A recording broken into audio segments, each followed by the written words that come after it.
Alright my dear friends, welcome to mechanical GATE zone. मेरा नाम है रजत और आप देख रहे हैं फ्लूइड मैकेनिक्स की lecture series for GATE and DSC examination. My dear friends, subscribe कीजिए हमारे यूट्यूब चैनल को, जिससे कि आपको वीडियो का नोटिफिकेशन मिलता रहे और आपका लेक्चर मिस ना हो।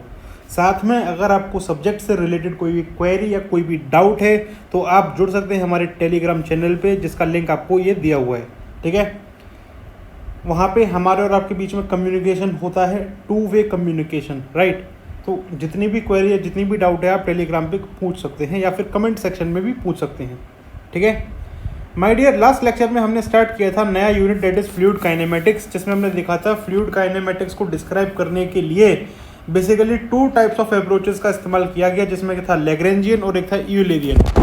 फिर हमने डिस्कस किया था टाइप्स ऑफ फ्लूइड फ्लो, जिसमें हमने देखा steady and unsteady flow, uniform and non uniform flow, laminar and turbulent flow and rotational and irrotational flow. ठीक है, तो आज हम अपना डिस्कशन आगे बढ़ाते हैं और बात करेंगे किसके बारे में, फ्लो विजुअलाइजेशन टेक्निक्स।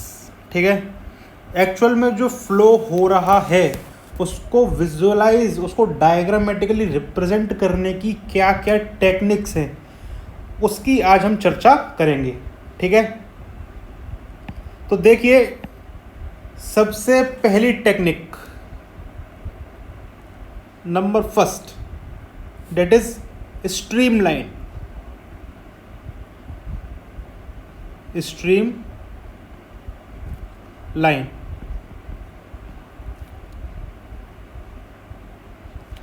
एक्चुअल में ये जितनी भी अभी हम लाइंस के बारे में पढ़ेंगे, जैसे स्ट्रीम लाइन है, पाथ लाइन है, स्ट्रीक लाइन है, ये एक्चुअल में इमेजिनरी लाइंस होती हैं, जिससे कि हम पता करते हैं कि किसी भी गिवन इंस्टेंट पे जो फ्लूइड का फ्लो है उसको हम लोग विजुअलाइज कर पाएँ। ठीक है, फ्लूइड किस तरीके से फ्लो हो रहा है किसी पर्टिकुलर रीजन में, उसको विजुअलाइज करने के लिए जो लाइंस हम लोग ड्रॉ करते हैं, उन सारी लाइन के बारे में हमको यहाँ पे डिस्कशंस करने हैं। तो सबसे पहली लाइन आती है, that is stream line. Actual में स्ट्रीम लाइन एक इमेजिनरी कर्व है जो कि स्पेस में ड्रॉ किया जाता है, लेकिन उसकी कुछ कंडीशन होती हैं।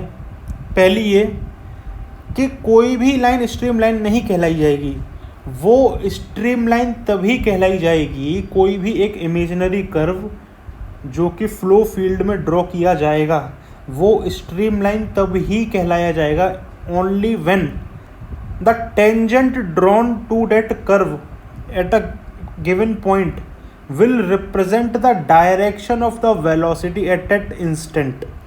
अभी नहीं समझ में आया तो अभी समझ लीजिए। देखिए, मैंने यहाँ पे क्या किया, एक मैंने मान लीजिए ये हमारे पास कोई फ्लो फील्ड है जिसमें मैंने एक ये लाइन ड्रॉ की, ये मैंने एक लाइन ड्रॉ की इस तरीके से, थोड़ा थिक मार्कर से यूज़ करते हैं इसको, इस तरीके से। देखिए, ये मैंने एक लाइन ड्रॉ की एक 2D रीजन में। ठीक है, ये मैंने एक लाइन ड्रॉ की, ये लाइन जो है फ्लो फील्ड में हमने ड्रॉ की है, ये कहलाएगी स्ट्रीम लाइन। ये कहलाएगी स्ट्रीम लाइन। कब कहलाएगी? कुछ कंडीशन है कि जब हम किसी भी पॉइंट पे इसके ऊपर टेंजेंट ड्रॉ करेंगे, इस लाइन के ऊपर, ये जो कर्व है हमने इमेजिनरी कर्व ड्रॉ किया है, इसके ऊपर जब हम टेंजेंट ड्रॉ करेंगे एट एनी पॉइंट, तो वो जो टेंजेंट होगा वो बता रहा होगा वेलोसिटी का direction at a given instant of time. For example, मान लीजिए कि मैंने कोई पर्टिकुलर 3 पॉइंट यहाँ पे सिलेक्ट किए इस तरीके से, ऐसे। ठीक, अब जब मैं इन 3 पॉइंट को उठाकर, अब इनमें ये जो मैंने 3 पॉइंट सिलेक्ट किए हैं, अब मैं यहाँ पे क्या करने जा रहा हूँ, मैं इन तीनों पॉइंट पे टेंजेंट प्लॉट करने जा रहा हूँ। तो लेट अस से कि ये जो पॉइंट है इसके अबाउट जो टेंजेंट प्लॉट हुई वो हुई ये, इस पॉइंट के अबाउट जो टेंजेंट प्लॉट हुई इस कर्व के ऊपर वो हुई इस तरीके से, और इस पॉइंट के अबाउट जब हमने टेंजेंट ड्रॉ किया तो कुछ हुआ कुछ इस तरीके से, लाइक दिस। ठीक है, तो माय डियर, ये जो 3 अलग अलग पॉइंट पे हमने इस कर्व के ऊपर टेंजेंट प्लॉट किया है, ये टेंजेंट बता रहा है फ्लो का डायरेक्शन यानी वेलोसिटी का डायरेक्शन। ठीक है, so it is an imaginary curve drawn in space such that the tangent drawn to its curve at any point will give the direction of velocity at a given instant of time. किसी particular time पे हमने इस location पे tangent plot किया तो ये हमको velocity का डायरेक्शन मिल गया। फिर दूसरे पर्टिकुलर टाइम पे हमने वेलोसिटी का टेंजेंट है वो हमने इस तरीके से प्लॉट किया तो हमको ये वेलोसिटी का डायरेक्शन मिल गया। तो इस तरीके से यहाँ से हमको पिक्चर मिल जाती है कि किसी पर्टिकुलर इंस्टेंट पे फ्लूइड का फ्लो कैसे हो रहा होगा। So it gives the instantaneous picture of the fluid flow. ठीक है, क्लियर है, समझ में आया? अब देखिए यहाँ पर कुछ प्रॉपर्टी है स्ट्रीमलाइन की, वो क्या है ये पे हम समझते हैं। फ्लूइड का जो फ्लो होगा माय डियर, जो फ्लूइड का फ्लो होगा वो हमेशा स्ट्रीम लाइन के अलोंग होगा। ठीक है, and never across the stream line. या फिर दूसरे वर्ड्स में अगर हम कहें तो हम ये कह सकते हैं कि यहाँ पे देखिए, अगर मैं आपसे बात बताऊँ, यहाँ पे देखो, जैसे ये बात तो तय है कि हमने ये बता कर लिया कि स्ट्रीम लाइन के ऊपर टेंजेंट ड्रॉ करेंगे तो जो टेंजेंट का डायरेक्शन होगा वो वेलोसिटी का डायरेक्शन होगा। मतलब जो फ्लो है वो ये रिप्रेजेंट हो गया इंस्टेंटेनियस फ्लो जो हो रहा होगा। ठीक है, instantaneous picture of the fluid flow. अब मैं यहाँ पे क्या कह रहा हूँ माय डियर, फ्लो फील्ड में तो बहुत सारी स्ट्रीम लाइन्स होंगी ना। तो देखो जैसे ये कोई फ्लो फील्ड है तो यहाँ पे एक स्ट्रीम लाइन इस तरीके से हो सकती है, दूसरी हमने ये प्लॉट कर दी, तीसरी इस तरीके से कर दी। ठीक है, इस तरीके से बहुत सारी स्ट्रीम लाइन बनाई जा सकती हैं फ्लो फील्ड के अंदर। ठीक, अब हम यहाँ पे क्या कह रहे हैं, हम यहाँ पे बोल रहे हैं कि जो मास फ्लो रेट है वो स्ट्रीम लाइन के एक्रॉस नहीं होगा। मतलब जो भी फ्लूइड का फ्लो होगा वो इन स्ट्रीम लाइन के अलोंग होगा, लाइक दिस। ठीक है, एक्चुअल में माय डियर जो मास फ्लो रेट होता है वो होता है क्या, density into area into velocity. ठीक है, मास फ्लो रेट क्या होता है, density into area into velocity.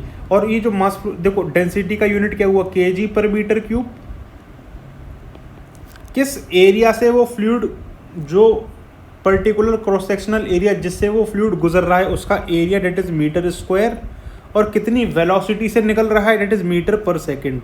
तो एक्चुअल में ये मीटर क्यूब से मीटर क्यूब कैंसिल हो जाएगा और ये जो यूनिट निकल कर आएगी ये आएगी केजी पर सेकंड।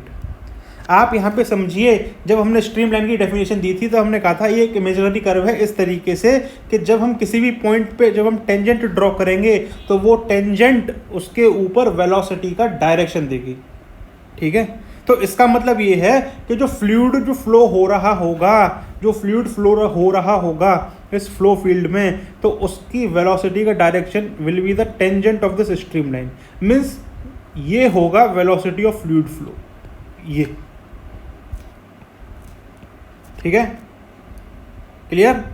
तो आप देखो यहाँ पे हमने डिफाइन कर दिया कि जो फ्लूइड का फ्लो होगा उसकी वेलोसिटी दी जाएगी इस टेंजेंट से। इसका मतलब ये है माय डियर कि इस स्ट्रीम लाइन के एक्रॉस कोई भी वेलोसिटी का कंपोनेंट नहीं होगा। ठीक है, सिर्फ अलोंग द स्ट्रीम लाइन आपको वेलोसिटी देखने को मिलेगी जो कि होगी टेंजेंट। ठीक है, और वेलोसिटी का होना उस डायरेक्शन में बता रहा है, उस डायरेक्शन में फ्लो, और उस डायरेक्शन में फ्लो बता रहा है मतलब उस डायरेक्शन में मास का flow with respect to time. ठीक है, मैटर फ्लो कर रहा है with respect to time, matter यानी कि मास। तो आप समझिए स्ट्रीम लाइन के अंदर हमने क्या कहा कि यहाँ पे मास का flow along the stream line तो हो सकता है लेकिन अक्रॉस द स्ट्रीम लाइन नहीं होगा।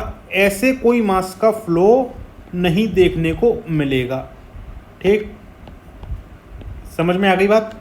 तो यहाँ पे मैं ये कह रहा हूँ कि इस केस में अगर हम बात करते हैं वेलोसिटी की, कौन सी, normal velocity, means velocity normal to the streamline, और हम जानते हैं अच्छी तरीके से वो होगी 0। इसका मतलब ये है माय डियर, जो मास फ्लो रेट होगा नॉर्मल टू द स्ट्रीमलाइन वो हो जाएगा 0। Means there will be no mass flow rate across the streamline but only along the streamline. तो हम कहने ये चाहते हैं कि जो फ्लो होगा सिर्फ और सिर्फ स्ट्रीमलाइन के अलोंग होगा, अक्रॉस नहीं होगा। ठीक है, ये एक आपको समझ में आई बात। दूसरी बात हम यहाँ पे करते हैं। दूसरी बात ये है कि दो स्ट्रीमलाइन एक दूसरे को इंटरसेक्ट नहीं कर सकती। Two streamline can never intersect with each other. पहला पॉइंट ये हुआ। और दूसरा क्या है, स्ट्रीमलाइन खुद को इंटरसेक्ट नहीं कर सकती।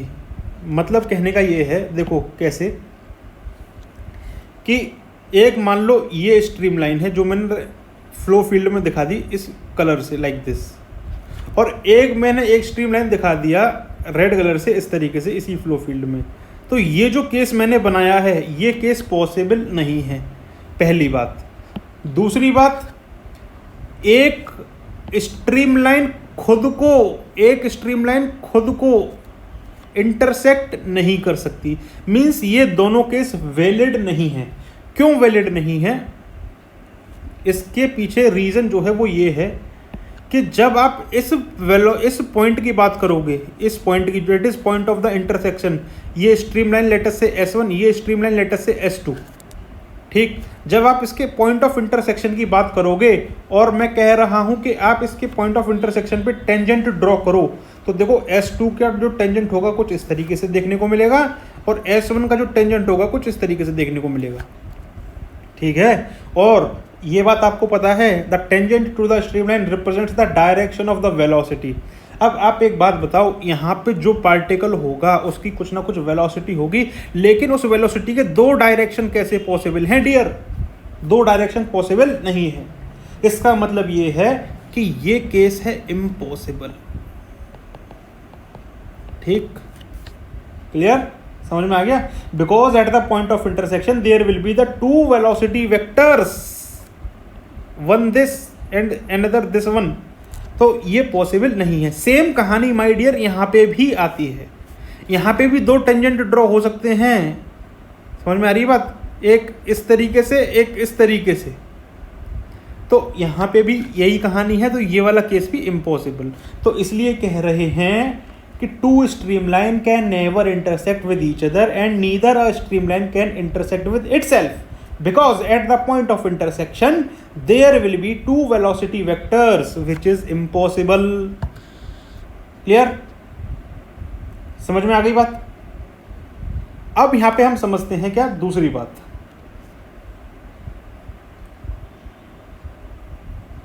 देखिए माय डियर, दो स्ट्रीम लाइन के बीच का जो डिस्टेंस होता है, दो स्ट्रीम, देखो फ्लो फील्ड के अंदर बहुत सारी स्ट्रीम लाइन होंगी, उन दो स्ट्रीम लाइन के बीच का जो गैप है, ठीक है, वो इनवर्सली प्रोपोर्शनल होता है to the velocity of flow. वो इनवर्सली प्रोपोर्शनल होता है to the velocity of flow. Actual में हो क्या रहा है मैं आपको बताता हूँ कि लेटस से कि ये हमने कुछ स्ट्रीमलाइन यहाँ पे आपको बना करके दिखाई और हम केस लेके चल रहे हैं स्ट्रेट एंड पैरेलल स्ट्रीमलाइंस का। ठीक है, ये देखिए स्ट्रेट एंड पैरेलल स्ट्रीमलाइंस का केस लेकर के चल रहे हैं। तो कुछ इस तरीके की स्ट्रेट और पैरेलल स्ट्रीमलाइंस हमने यहाँ पे बनाई एक फ्लो फील्ड के अंदर। ठीक है, तो आप देखिए जब हमने ये ड्रॉ किया तो यहाँ पर मैं आपसे क्या कह रहा हूँ कि ये स्ट्रीमलाइन 1, ये स्ट्रीमलाइन 2, ये स्ट्रीमलाइन 3 और ये स्ट्रीमलाइन 4। ठीक है, क्लियर? और यहाँ पर हमने क्या किया, ये जो केस लिया है हमने लिया है straight and parallel, straight and parallel. ठीक है।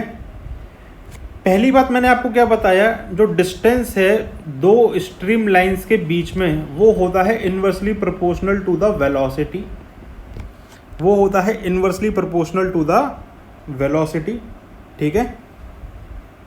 दूसरी बात मैं यहां पे आपको क्या कह रहा हूं, ये जो स्ट्रीम लाइंस हैं, ठीक है, ये होती हैं related to stream functions. Actual में अभी स्ट्रीम फंक्शंस हम पढ़ाएंगे अभी जब थोड़ा आगे चलेंगे इसी यूनिट के अंदर कि what is velocity potential function, what is stream function, वो सारी चीज़ें अभी बताई जाएंगी। आप बस अभी ये मान करके चलिए कि हर स्ट्रीम लाइन का अपना एक स्ट्रीम फंक्शन होता है। तो यहाँ पे 4 स्ट्रीम लाइन हैं, इसलिए मैंने यहाँ पे 4 स्ट्रीम फंक्शन दिखा दिए अलग अलग, psi1, psi2, psi3, psi4, ठीक है।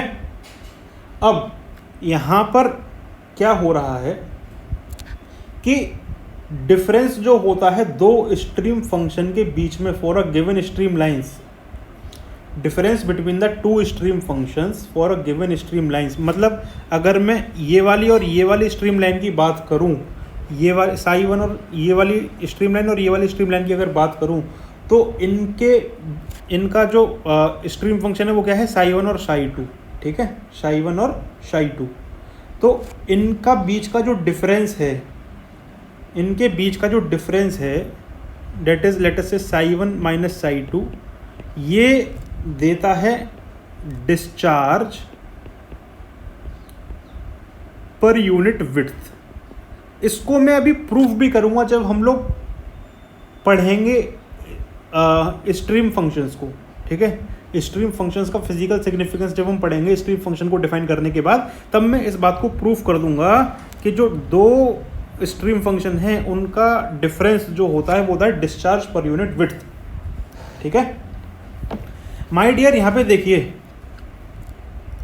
फ्लो जो हो रहा होगा, जब आप इसके ऊपर टेंजेंट ड्रॉ करेंगे, इन स्ट्रीम लाइन्स के ऊपर टेंजेंट ड्रॉ करेंगे, तो देखना टेंजेंट जो है वो इन स्ट्रीम लाइन के ऊपर ही तो लाई करेगी इस तरीके से, जो कि बता रहा है velocity of flow, velocity of flow, ठीक है।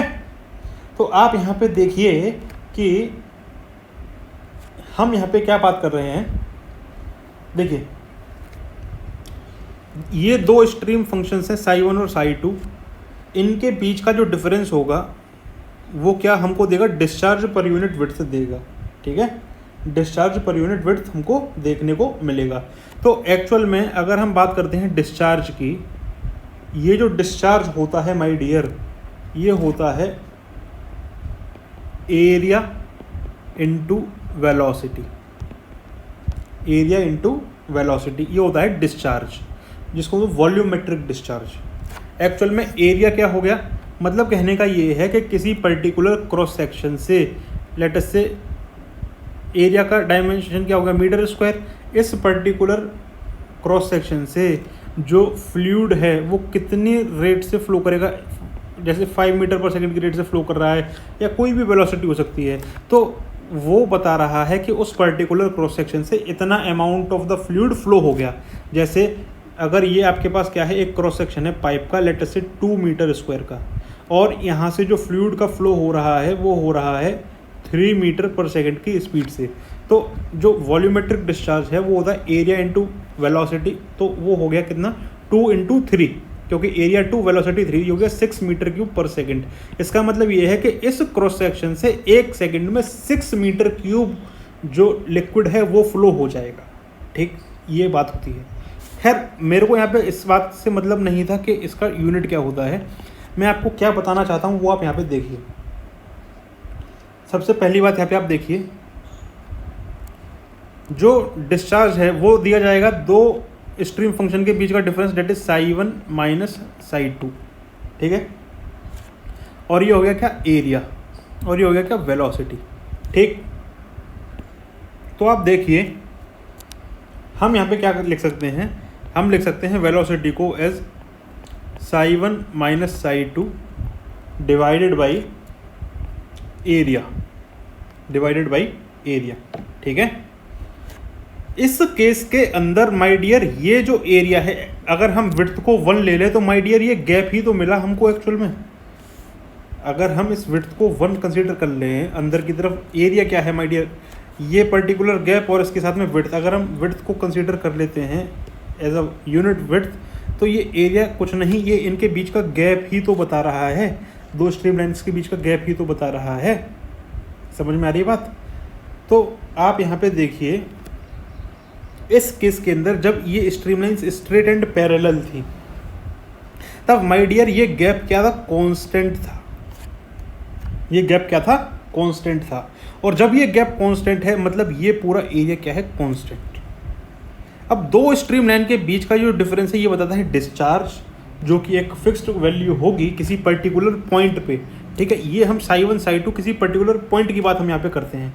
ठीक, लेट अस से कि इस पॉइंट की हमने बात किया साई 1 माइनस साई 2, तो ये एक पर्टिकुलर वैल्यू आएगी जो कि होगी कांस्टेंट, डिवाइड बाई इसके बीच का जो हो गया एरिया।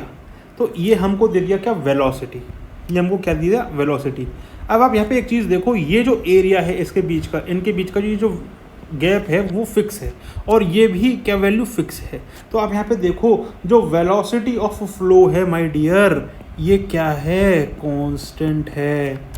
और जब velocity of the flow constant है, तो आप यहाँ से एक बात कह सकते हो कि इसके अंदर जो फ्लूइड फ्लो हो रहा होगा उसका एक्सेलरेशन भी क्या होगा? 0 होगा। ठीक है, इस तरीके से यहाँ पे बात है। समझ में आया? तो अभी तो हमने ये बात बताई है कि जब स्ट्रीम लाइन्स स्ट्रेट और पैरेलल होंगी तब क्या होगा, लेकिन अब हम कंसीडर करते हैं एक नोजल का केस। ठीक है, मतलब इस तरीके का एक हमारे पास क्या होगा? कन्वर्जिंग सेक्शन होगा, लाइक दिस, इस तरीके से। तो आप देखो, जब इसके अंदर फ्लूइड का फ्लो हो रहा होगा, जब इसके अंदर फ्लूइड का फ्लो हो रहा होगा, तो देखो स्ट्रीम लाइन्स कुछ इस तरीके से इसके अंदर बनेंगी।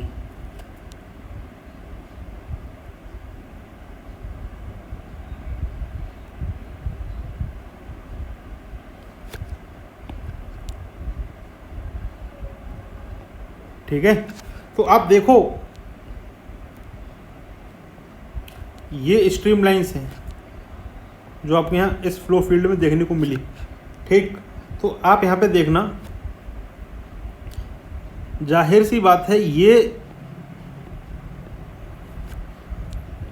देखो इनके दो स्ट्रीम लाइन के बीच का जो गैप है वो with respect to this distance कम हो रहा है। ठीक है, with respect to this distance कम हो रहा है। इसका मतलब क्या हुआ?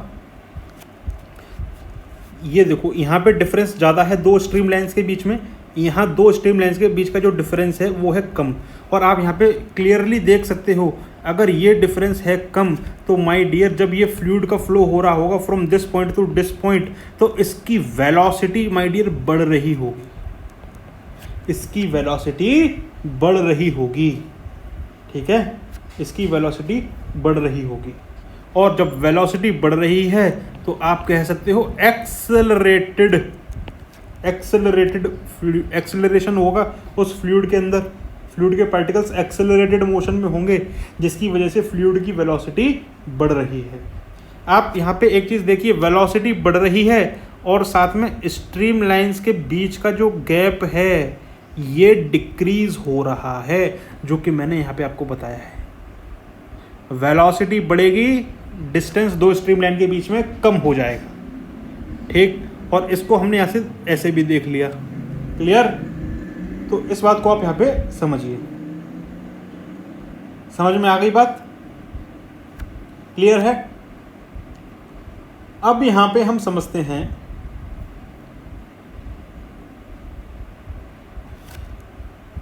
माय डियर, ये जो हमने डिस्कस किया था दैट इज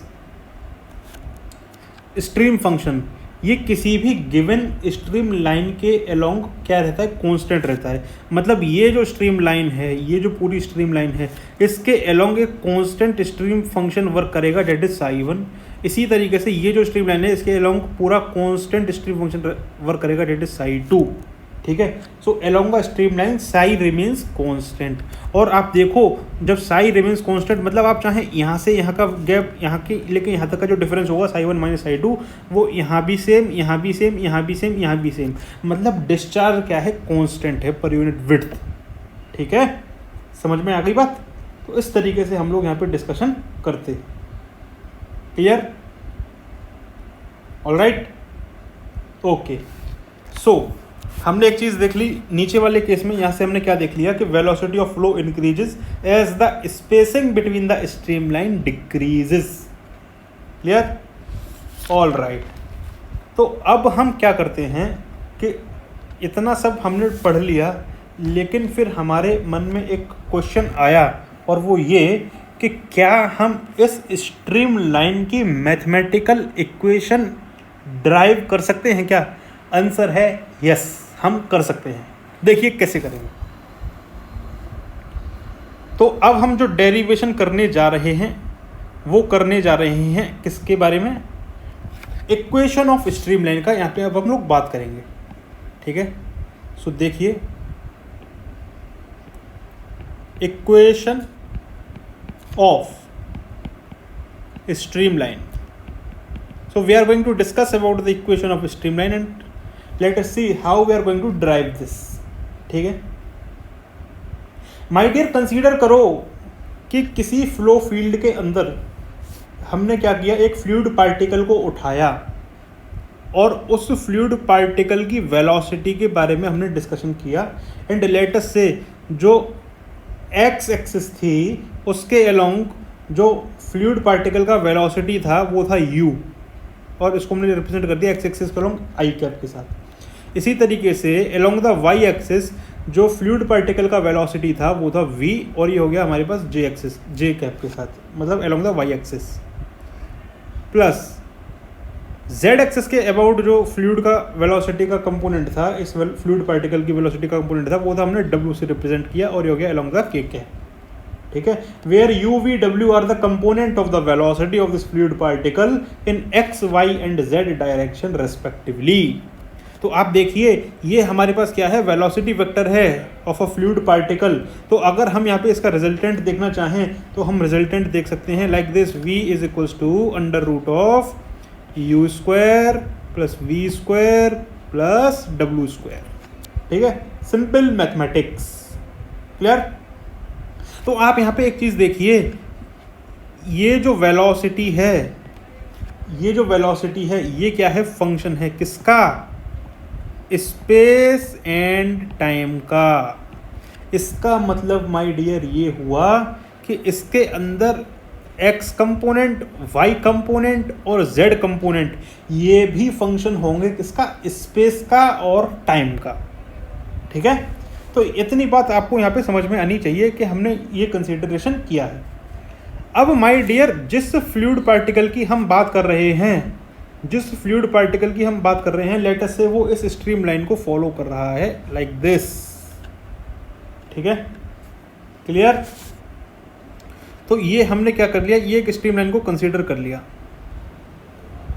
एक जनरल कर्व है, imaginary curve drawn in the space. ठीक, हमने क्या कहा कि इस स्ट्रीम लाइन के ऊपर एक बहुत छोटा आर्क लेंथ कंसीडर कीजिए अलोंग दिस स्ट्रीम लाइन, बहुत छोटा, इनफाइनाइटेसिमली स्मॉल आर्क लेंथ कंसीडर कीजिए। तो हमने ये इतना छोटा सा आर्क लेंथ यहाँ पे ये कंसीडर किया, और ये बहुत छोटा है माय डियर, और हमने इसको रिप्रेजेंट कर दिया ds से, और इसका जो डायरेक्शन हो गया वो हो गया ये लाइक दिस। ठीक है, और जब हमने इसका ये जो छोटा सा फ्लूइड, ये जो हमने स्ट्रीम लाइन के ऊपर छोटा सा आर्क कंसीडर किया है, जब हम इसके कंपोनेंट रिजॉल्व करेंगे along the x axis, along the Y axis, along the z axis, तो हमको देखने को मिलेगा dx along the x axis, dy along the Y axis and dz along the z axis. ठीक है माय डियर, आपको पता है अभी हमने बताया था कि स्ट्रीम लाइन के ऊपर जो टेंजेंट ड्रॉ की जाती है,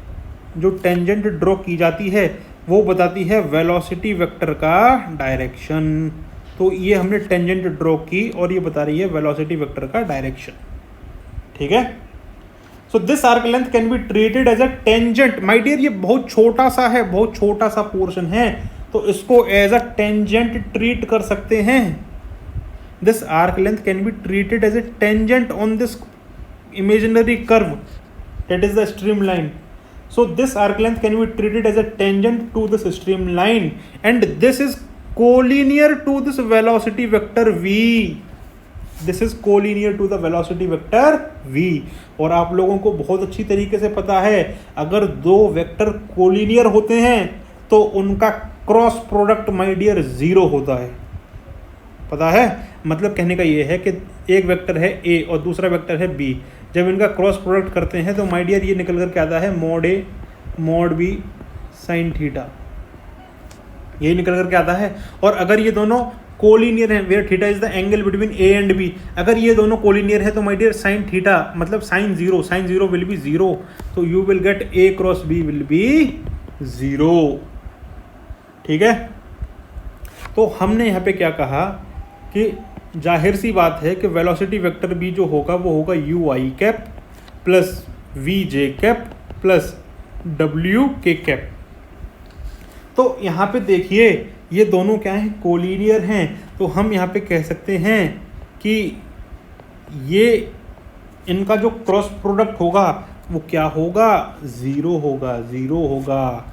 और जब हम क्रॉस प्रोडक्ट करेंगे तो कैसे करते हैं my dear, i cap j cap k cap, इसके कंपोनेंट लिख लीजिए D x D Y D z, velocity के कंपोनेंट लिख लीजिए यू वी डब्ल्यू. और जब आप इसको सॉल्व करेंगे तो देखिए आई कैप के लोग क्या मिलेगा, W D Y minus V D Z, W D Y minus V D Z minus of J cap W D X minus U D Z plus of K cap V D X minus U D Y. और ये पूरा vector जो आएगा ये आएगा zero. My dear कोई भी vector zero तभी होगा जब उसके सारे कंपोनेंट क्या होंगे, ज़ीरो होंगे. मतलब x का कंपोनेंट ज़ीरो, y का कंपोनेंट ज़ीरो, z का कंपोनेंट ज़ीरो. क्लियर, समझ में आ रहा है. तो देखो अगर हम करते हैं x का कंपोनेंट ज़ीरो तो हमको मिलता है डब्ल्यू D y is equals to v D z. तो यहाँ से हम देख सकते हैं that is d y over v is equals to D z over डब्ल्यू. अगर हम करते हैं y कंपोनेंट को ज़ीरो तो ये हमको मिल जाएगा डब्ल्यू D x is equals to u D z. तो यहाँ से हमको देखने को मिला d x over u is equals to D z over डब्ल्यू. माई डियर आगे सॉल्व करने की ज़रूरत नहीं है, ये इक्वेशन देखो, ये इक्वेशन देखो, D Y upon V is equals to D Z upon W, also D Z upon W is equals to D X upon U. तो क्या आप यहाँ पे ऐसा बोल सकते हैं क्या कि d x over u is equal to d y over v is equal to D z over डब्ल्यू. और यही निकल करके आई क्या, a famous equation of the streamline in the Cartesian coordinate system. Dear यहाँ पे एक वर्ड याद रखना, कार्टेशियन कोऑर्डिनेट में ड्राइव किया है अभी. ठीक है, तो ये निकल करके आया क्या, equation of streamline in Cartesian coordinate system. Clear. तो ये सारी डिस्कशन हमने की फॉर अ स्ट्रीमलाइन के बारे में. नाउ नेक्स्ट जो हम लोग डिस्कस करने जा रहे हैं दूसरा flow visualisation technique, that is path line. ठीक है, तो स्टार्ट करते हैं माय डियर. पाथ लाइन देखिए, the second technique which we are going to discuss is path line. My dear, path line is the line formed by joining the location of a single fluid particle at different interval of the time. मतलब path line क्या होता है कि किसी भी एक single fluid particle को पकड़ो और उसके ट्रैजेक्टरी को टाइम के रिस्पेक्ट में ट्रेस करते चले जाओ, तो वो जो आपको पाथ मिलेगा, जो आपको ट्रैजेक्टरी मिलेगी उस पार्टिकल की, वो बताएगी कि कि इस पार्टिकल ने किस पाथ को फॉलो किया है, इस पार्टिकल ने किस पाथ को फॉलो किया है वो आपको ट्रेजेक्टरी बताएगी। और इसी ट्रेजेक्टरी को कहा जाता है क्या, पाथ लाइन। ठीक है, क्या कहा जाता है, पाथ लाइन। और ख़ास बात ये है कि पाथ लाइन जो है वो इंटरसेक्ट खुद को कर सकती है। A path line can intersect itself. और यहाँ पे आप देखिए, आपने किसी पार्टिकल को पकड़ के स्टडी की, पार्टिकल की ट्रेजेक्टरी के बारे में आप जानने की कोशिश कर रहे हैं, तो ये कौन सा मेथड यूज़ हो रहा है डिस्क्रिप्शन का, लैग्रेंजियन या फिर यूलर? माय डियर, ये है लैग्रेंजियन।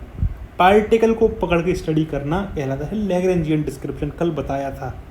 ठीक है, तो देखिए, अगर मैं आपसे बात करूं किसके बारे में, कि ये हमारे पास क्या है, एक एक्स वाई प्लेन है। ये इस एक्स वाई प्लेन में लेट अस से कि कोई पार्टिकल t1 टाइम पे यहाँ था, t2 टाइम पे यहाँ था, t3 टाइम पे यहाँ था, t4 टाइम पे लेट अस से यहाँ चला गया, t5 टाइम पे यहाँ आ गया, t6 टाइम पे माय डियर यहाँ आ गया, t7 टाइम पे यहाँ आ गया। तो देखो, आप जब इसकी ट्रेजेक्टरी को प्लॉट करोगे तो आपको देखो कुछ इस तरीके का कर्व देखने को यहाँ पे मिलेगा, लाइक दिस।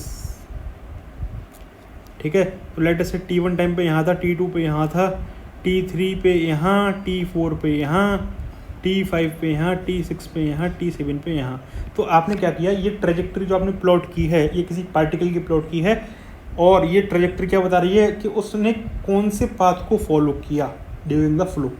तो ये जो हुई, ये हुई पाथ लाइन। ठीक है, ये क्या हुई, पाथ लाइन।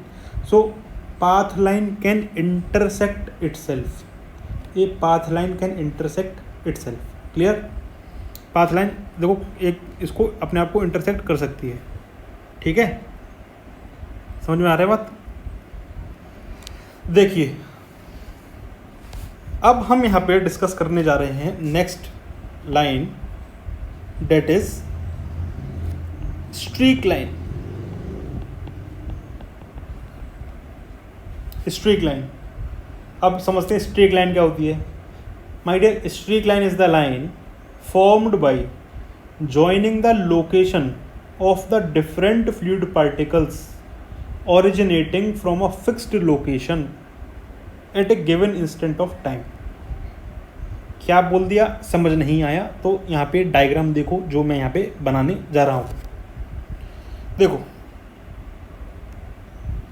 लेट अस से कि ये हमारे पास एक क्या है, सोर्स जहाँ से फ्लूइड का फ्लो हो रहा है, लाइक दिस।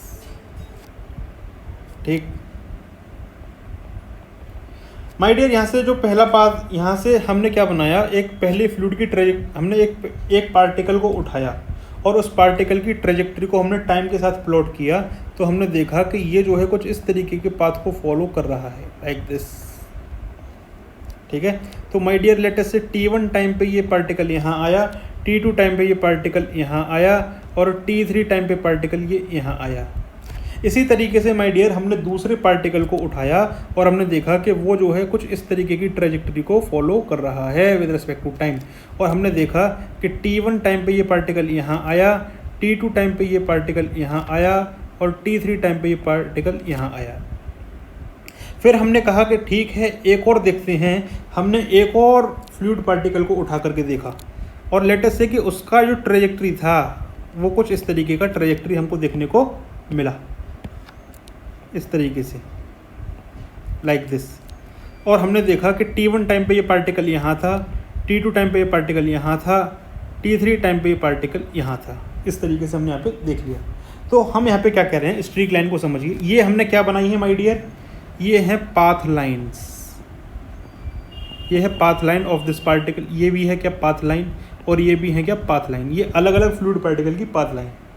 ठीक, डिफरेंट फ्लूइड पार्टिकल्स, ठीक है, एक फिक्स्ड लोकेशन से ओरिजिनेट कर रहे हैं। ये एक फिक्स्ड लोकेशन है जहाँ से ये डिफरेंट फ्लूइड पार्टिकल्स ओरिजिनेट कर रहे हैं, और किसी भी गिवन इंस्टेंट ऑफ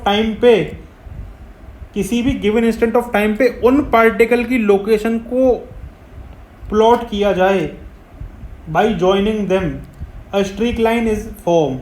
मतलब एक स्ट्रीक लाइन एक वो लाइन है जो कि फॉर्म होती है by joining the location of the different fluid particles, by joining the location of the different fluid particles at a given instant of time and the fluid particles are originating from the fixed location, let us say this one.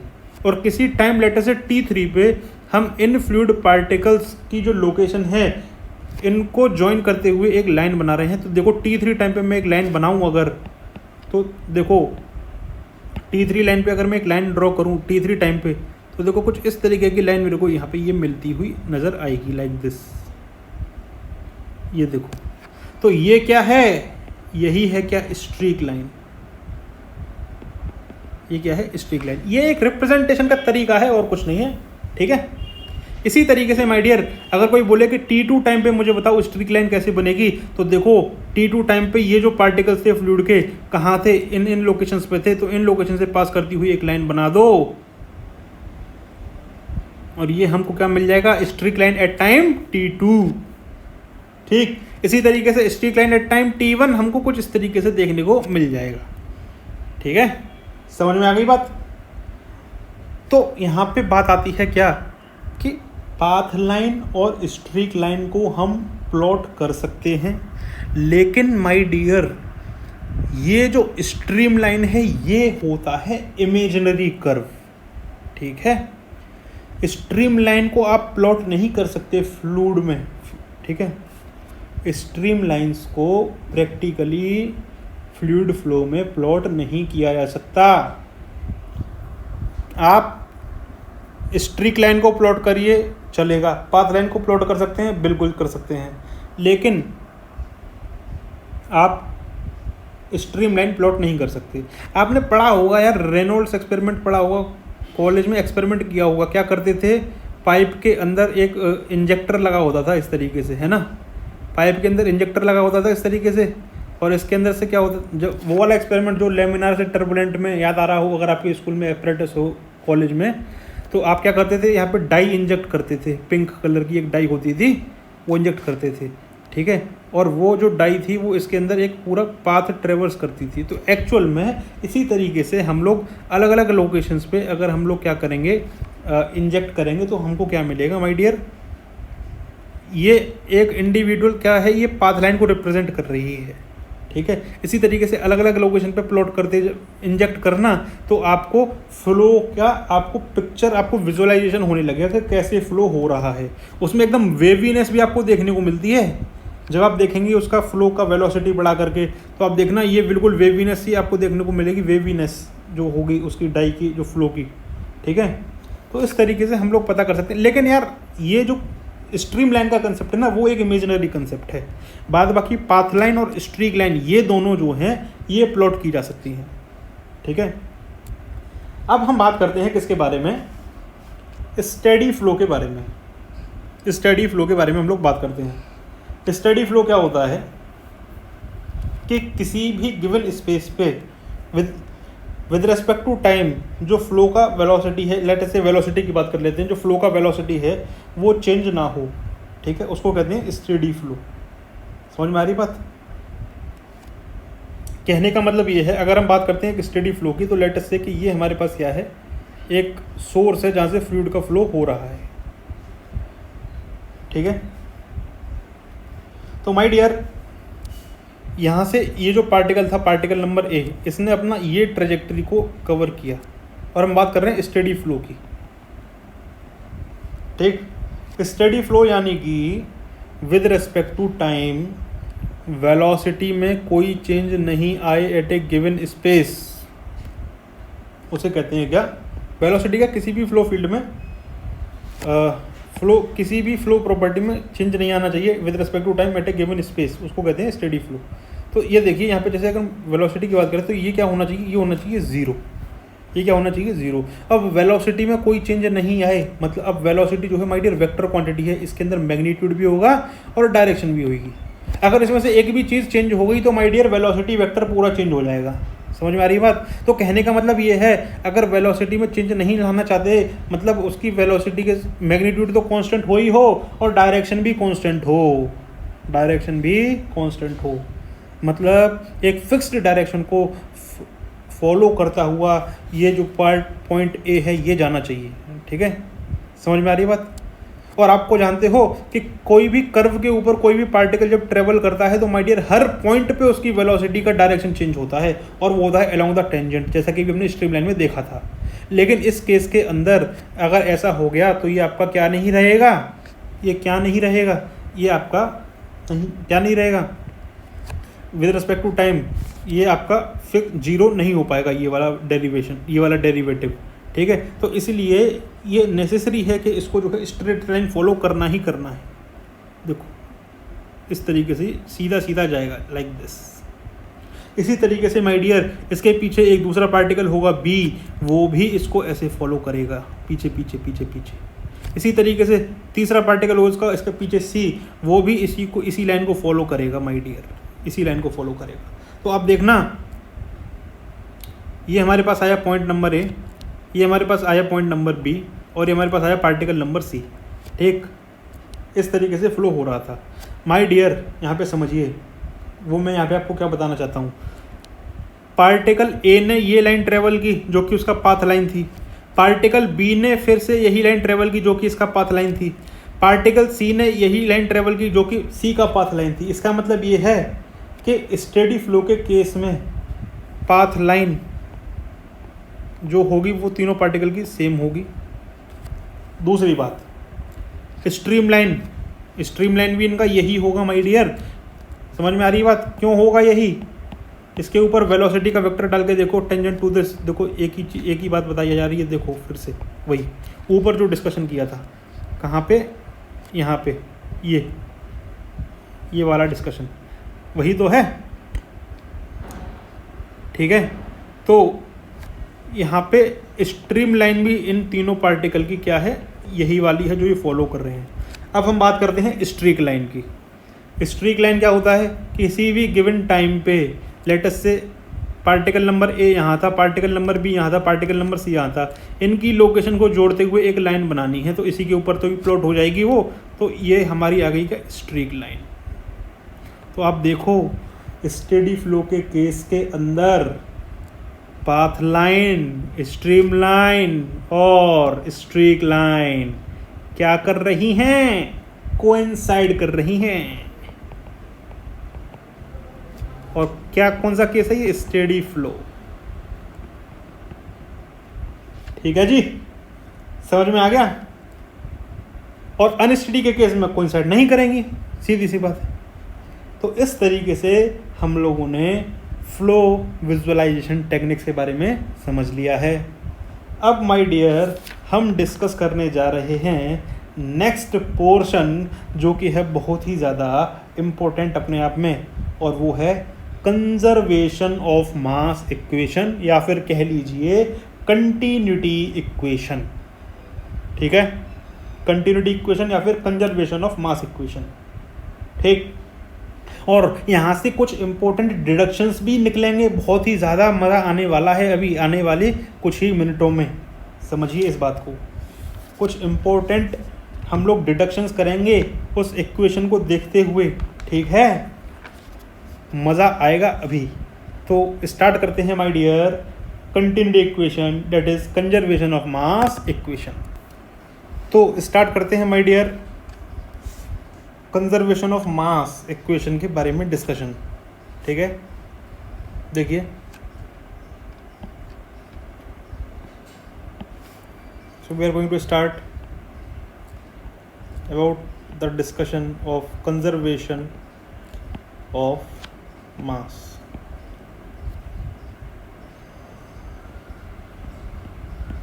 ठीक है my dear, होता क्या है कि कोई भी आप जब भी फ्लो के बारे में डिस्कस करते हैं, ठीक है, तो हमको एक सिस्टम की ज़रूरत पड़ती है जो कि हमारा क्या होता है, ऑब्जर्वेटरी पार्ट, मतलब हमारा फोकस जो रहता है उसी सिस्टम के ऊपर रहता है।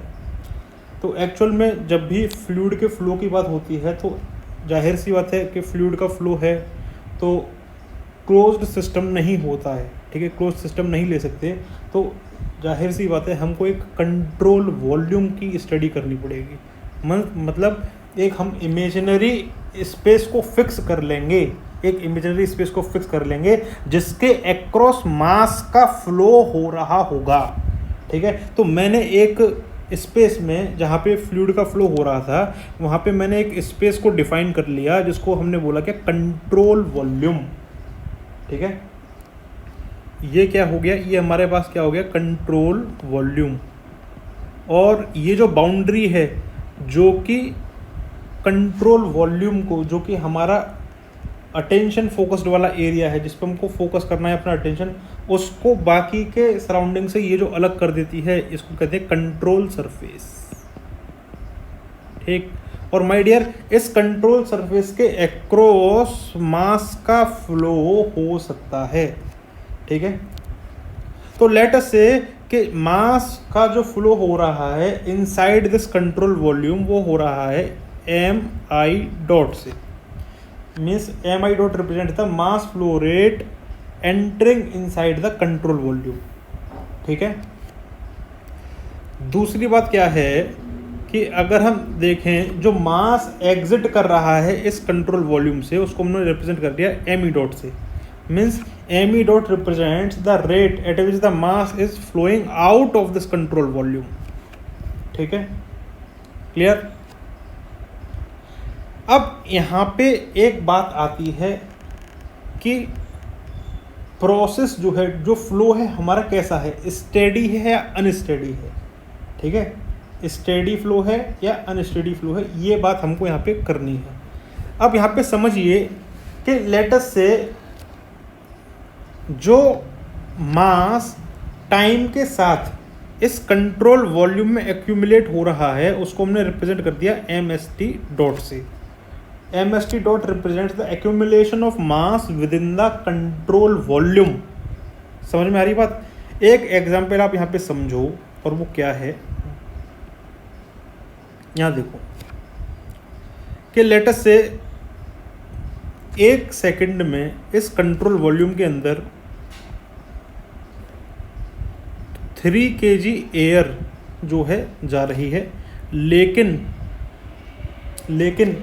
केवल और केवल 1 kg ऑफ एयर बाहर निकल पा रही है 1 सेकंड में। इसका मतलब ये है कि इस 1 सेकंड के अंदर इस कंट्रोल वॉल्यूम के अंदर 2 kg ऑफ एयर क्या हो जाएगी, स्टोर हो जाएगी। ठीक है, क्लियर। फिर हम बात करते हैं अगले सेकंड की। फिर अगला जो दूसरा सेकंड शुरू होगा फिर इसके अंदर 3 kg एयर जाएगी, क्योंकि एयर का जो फ्लो हो रहा है इनसाइड दिस कंट्रोल वॉल्यूम हो रहा है 3 kg पर सेकंड, और एयर बाहर निकल रही है 1 kg पर सेकंड के रेट से। तो माय डियर अगले दूसरे सेकंड में क्या होगा, 3 kg एयर फिर अंदर जाएगी और फिर से 1 kg एयर बाहर निकलेगी। लेकिन माय डियर फिर से 2 kg एयर इस कंट्रोल वॉल्यूम के अंदर स्टोर हो जाएगी। समझ में आ रही है बात, क्लियर है। तो माय डियर स्टेडी ये जो प्रोसेस है ये क्या है, अनस्टेडी स्टेट है माय डियर, अनस्टेडी फ्लो है, अनस्टेडी फ्लो है एयर का। मतलब यहाँ पर जो कंट्रोल वॉल्यूम है उसके अंदर मास का एक्यूमुलेशन हो रहा है टाइम के साथ में।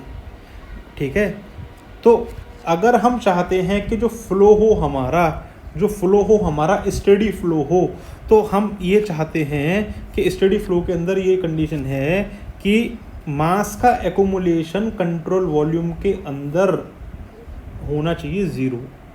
ठीक है, एक्चुअल मास का जो रेट है स्टोरेज का इनसाइड दिस कंट्रोल वॉल्यूम वो होना चाहिए क्या, 0।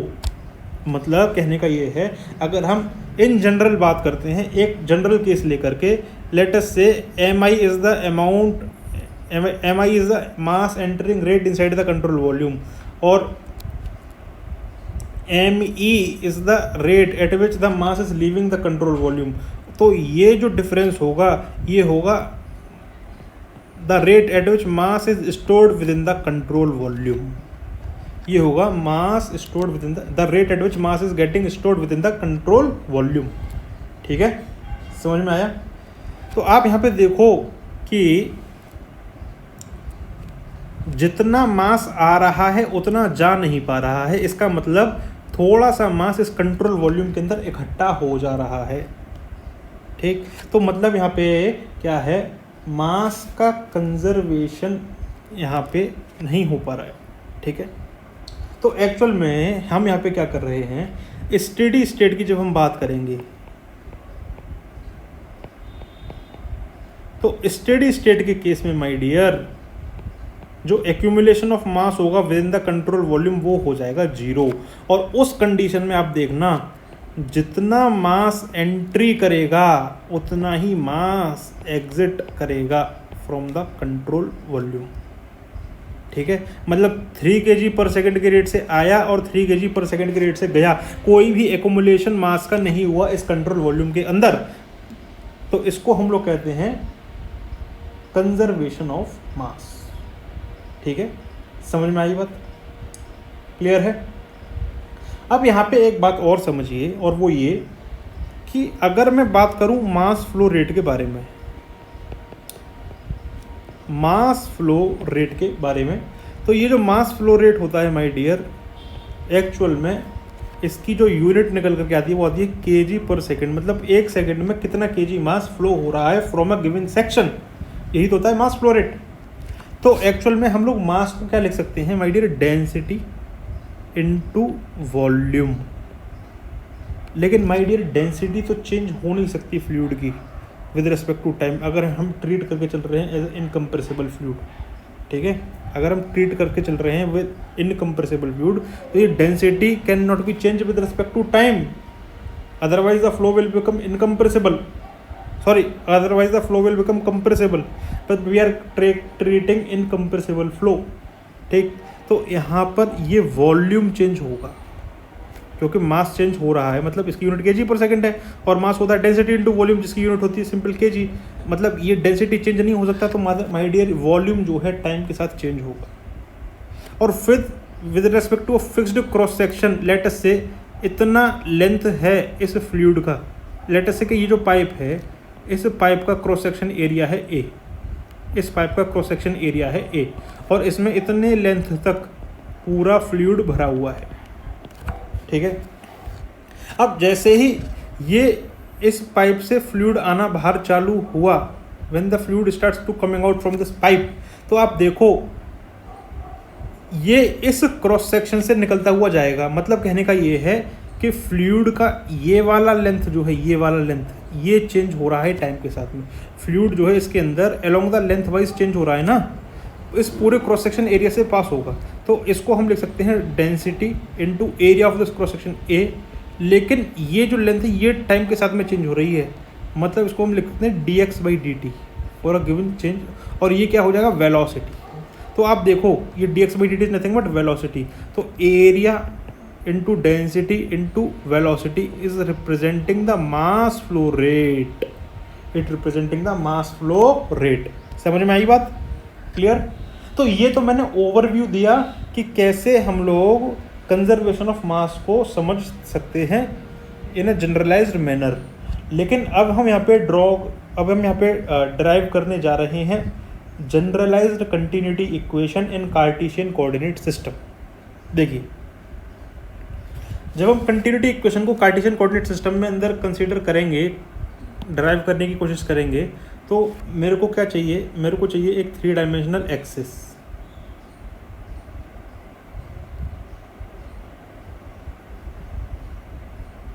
इस तरीके से, ठीक है।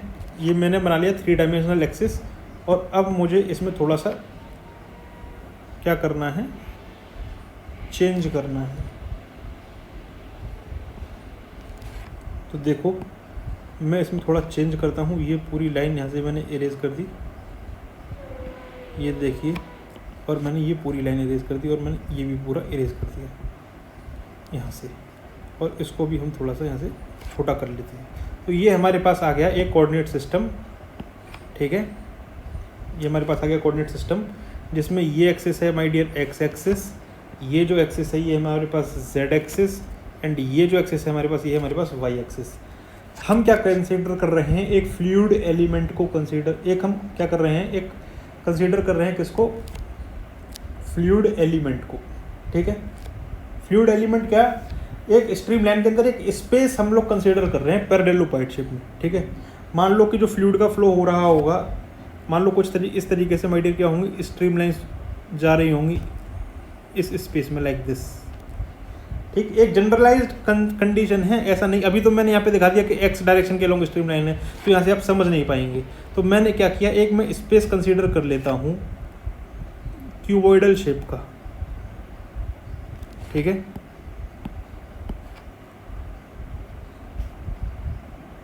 इस तरीके से फ्लूइड एलिमेंट नहीं है ये एक मैंने स्पेस कंसीडर किया है in this Cartesian coordinate system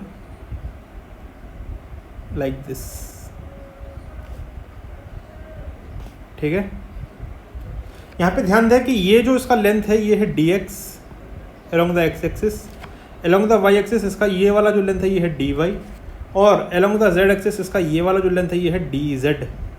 क्या है ये? dz। My dear, let us से along द एक्स एक्सिस जो फ्लो हो रहा है फ्लूइड का, along द एक्स एक्सिस जो फ्लूइड का फ्लो हो रहा है इस फेस में, वो हो रहा है mx dot, that is mass flow, the mass flow rate of the fluid passing through this section with this rate, that is mx dot. हमको माय डियर इसी का वेरिएशन पढ़ना है, तो हम ये मान करके चलते हैं कि जब ये इस सेक्शन से बाहर निकलेगा अलोंग दिस, तो लेट अस से कुछ बड़े हुए रेट से निकलेगा, और वो कितना बड़ा हुआ रेट होगा वो हम लोग फाइंड करते हैं किससे, जो टेलर्स एक्सपेंशन सीरीज होता है, टेलर सीरीज ऑफ एक्सपेंशन होता है। तो लेट अस से कि यहाँ से जब ये फ्लूइड निकला तो इसका जो मास फ्लो रेट था ये था mx डॉट, तो पहले था ही, साथ में थोड़ा बढ़ गया विद रिस्पेक्ट टू x, इस तरीके से ये बढ़ गया। ठीक है माय डियर, सिमिलर कहानी, सेम कहानी आप यहाँ पे समझ सकते हो कि लेट अस से z एक्सिस के अलोंग नीचे से ये mz के रेट से अंदर गया, और बाहर जो निकला इस रीजन से वो निकला mz plus del M by del Z of mz into dz, इस तरीके से। फिर सेम कहानी माय डियर हम दोहरा सकते हैं किसके लिए, ये my वाले फ्लूइड के लिए।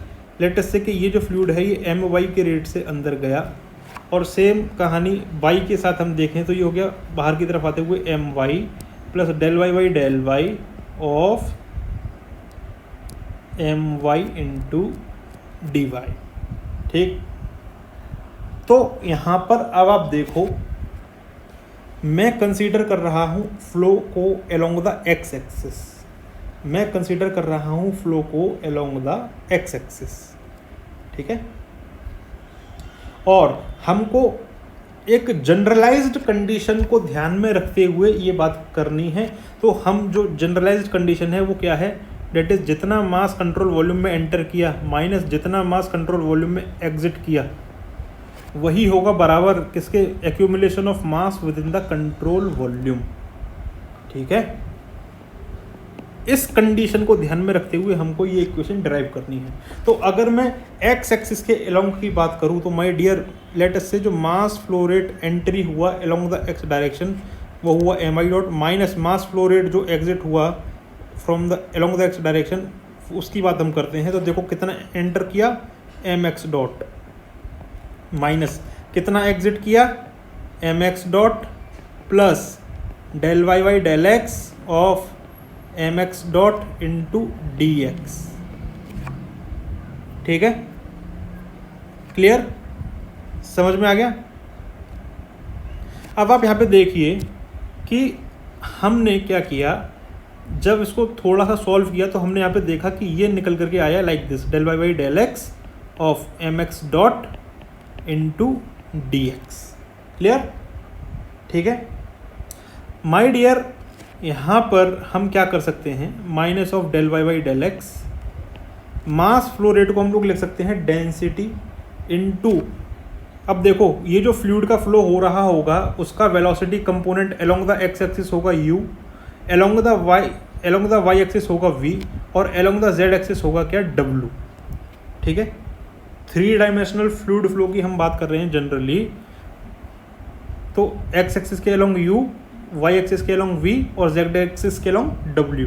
तो मास फ्लो रेट को हम लोग density into area into volume लिख सकते हैं, नहीं लिख सकते, बिल्कुल लिख सकते हैं। तो जो डेंसिटी है फ्लूइड का वो हमने लिख लिया रो, इनटू एक्स एक्सिस के अलोंग वो फ्लूइड कितनी वेलोसिटी से मूव कर रहा है, यू वेलोसिटी से मूव कर रहा है, और जिस क्रॉस सेक्शन से वो पास हो रहा है उसका एरिया क्या है माय डियर, वो एरिया यही तो है, ये वाला एरिया देखो, ये वाला। तो ये एरिया क्या है, D Y into D Z, ये हो गया D Y into D Z, और साथ में ये D x.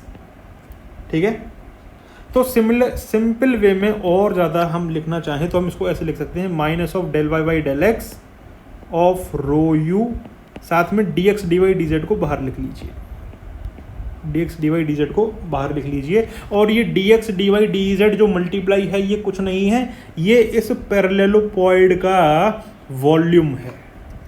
Late us say dv is the volume of this parallelopiped which is nothing but dx dy dz। तो मैं इसको और आसानी से लिख सकता हूँ, that is del Y by del x of rho U into D. ठीक है माय डियर, ये तो हुई बात अलोंग एक्स एक्सिस की। लेकिन सिमिलरली अब हम यहाँ पे सिमिलरली प्रिंसिपल लगाएंगे, और सिमिलरली यहाँ पे क्या लिखेंगे, मास flow rate at the inlet minus mass flow rate at the exit जो निकल करके आया, ये निकल करके आया कितना, अलोंग द वाई एक्सिस। अब आप सिमिलर प्रिंसिपल लगा करके लिख सकते हैं, minus of del Y by del Y into density into velocity component along the Y direction that is v into volume of the parallelopiped. इसी तरीके से mass flow rate at the entry minus mass flow rate at the exit along the z direction जो निकल करके आएगा, ये निकल करके आएगा minus of del Y by del Z into rho into velocity component along the z direction into volume of this parallelopiped. तो यहाँ से ये इक्वेशन देखो, यहाँ से ये वाली इक्वेशन देखो, ये वाली, और यहाँ से ये वाली इक्वेशन देखो। ठीक है, तो इन जनरल जो total mass flow rate inlet minus mass flow rate at exit जो हुआ टोटल, वही होगा क्या, accumulation of mass within the control volume. और कंट्रोल वॉल्यूम क्या है, ये पैरेललोपॉइड ही तो है। तो हम क्या करेंगे, ये जो तीनों आए हैं इन तीनों का क्या कर देते हैं, यहाँ पे समेशन ले लेते हैं। और जब हम इसका समेशन ले लेंगे तो यहाँ से हमको देखने को मिलेगा क्या, minus D V as a common, minus D V as a common हमको देखने को मिलेगा, और अंदर क्या रह जाएगा, del Y by del x of rho you plus del Y by del Y of rho we plus del Y by del Z of rho W. ये हमको देखने को मिला। ठीक है, लेकिन ये क्या है, accumulation of mass within the control volume. ठीक है, और इसको हम लोग कैसे रिप्रेजेंट करेंगे, इसको यहाँ पे देख लेते हैं। मतलब ये accumulation of mass within the control volume क्या है, del M by del T, del M by del T within the control volume. और मास को कैसे लिख सकते हो, डेंसिटी इंटू वॉल्यूम लिख सकते हो। तो इसको हम लोग लिख सकते हैं rho into del Y by del T. Mass को क्या लिख सकते हैं, रो इंटू डी वी। और control volume my dear fix है, इसका वॉल्यूम चेंज नहीं हो सकता, तो इसको बाहर निकाल लो। तो यहाँ पे इसको लिख लेना डी वी, और साथ में ये हो जाएगा del rho by del T. आप यहाँ से देखो, ये डी वी से ये डी वी हो गया कैंसिल, और जो फाइनल इक्वेशन, जो जनरलाइज्ड इक्वेशन आपको निकल करके आई, वो क्या निकल करके आई, वो निकल करके आई del Y by del x of rho you plus del Y by del Y of rho we plus del Y by del Z of rho W plus del rho Y del T is equal to 0। ये एक final equation हमको मिली, ये एक हमको final equation my dear मिली। और यही final equation क्या है, जनरलाइज्ड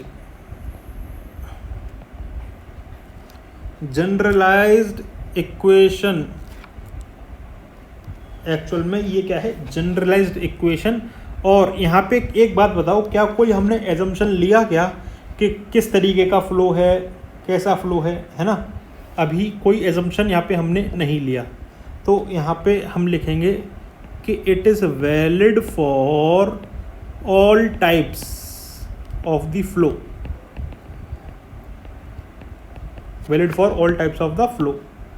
ठीक है, तो जितने भी तरीके के फ़्लो हैं, हर फ्लो में इस इक्वेशन को आसानी से लगाया जा सकता है। अब यहाँ पर हम अलग अलग कंडीशन चेंज कर देंगे तो यहाँ से हमको पता चल जाएगा कि कैसे हम लोग अलग अलग केस के लिए फाइंड कर सकते हैं इस इक्वेशन को अलग अलग मेथड में। देखिए, अलग अलग एजम्पशन हम लोग लगाएंगे, अलग अलग फॉर्म इस इक्वेशन की मिलती जाएगी। ठीक है, तो वही अब हम लोगों को देखना है। लेकिन माय डियर, एक बात यहाँ पे समझें कि ये जो हमारे पास जनरलाइज्ड कंटिन्यूटी इक्वेशन आई है, अभी हमको नहीं पता कि ये डेंसिटी फिक्स है या वेरिएबल है। ठीक है, ये हमको नहीं पता कि ये जो डेंसिटी है ये फिक्स है या वेरिएबल है, तो इसीलिए अभी हमने इसको प्रोडक्ट के अंदर ही रखा है, इस डेरिवेटिव के अंदर ही रखा है। लेकिन माय डियर, अभी इसके आगे पढ़ने से पहले मैं आपको एक छोटा सा इंट्रोडक्शन देना चाहता हूँ, थोड़ी सी मैथमेटिक्स का। ठीक है, एक बॉक्स बना करके मैं आपको यहाँ पे समझा देता हूँ। बहुत ही सिंपल सी बात है जो मैं यहाँ पे बताने जा रहा हूँ, देखना।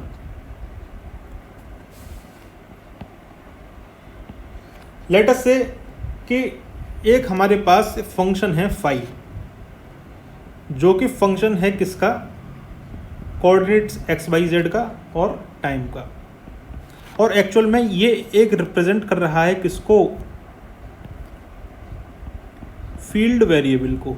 और माय डियर, ये फील्ड वेरिएबल कुछ भी हो सकता है, स्केलर भी हो सकता है, वेक्टर भी हो सकता है। फ्लो फील्ड के अंदर एक ये फील्ड वेरिएबल है जिसको हमने इस फाई से रिप्रेजेंट किया है।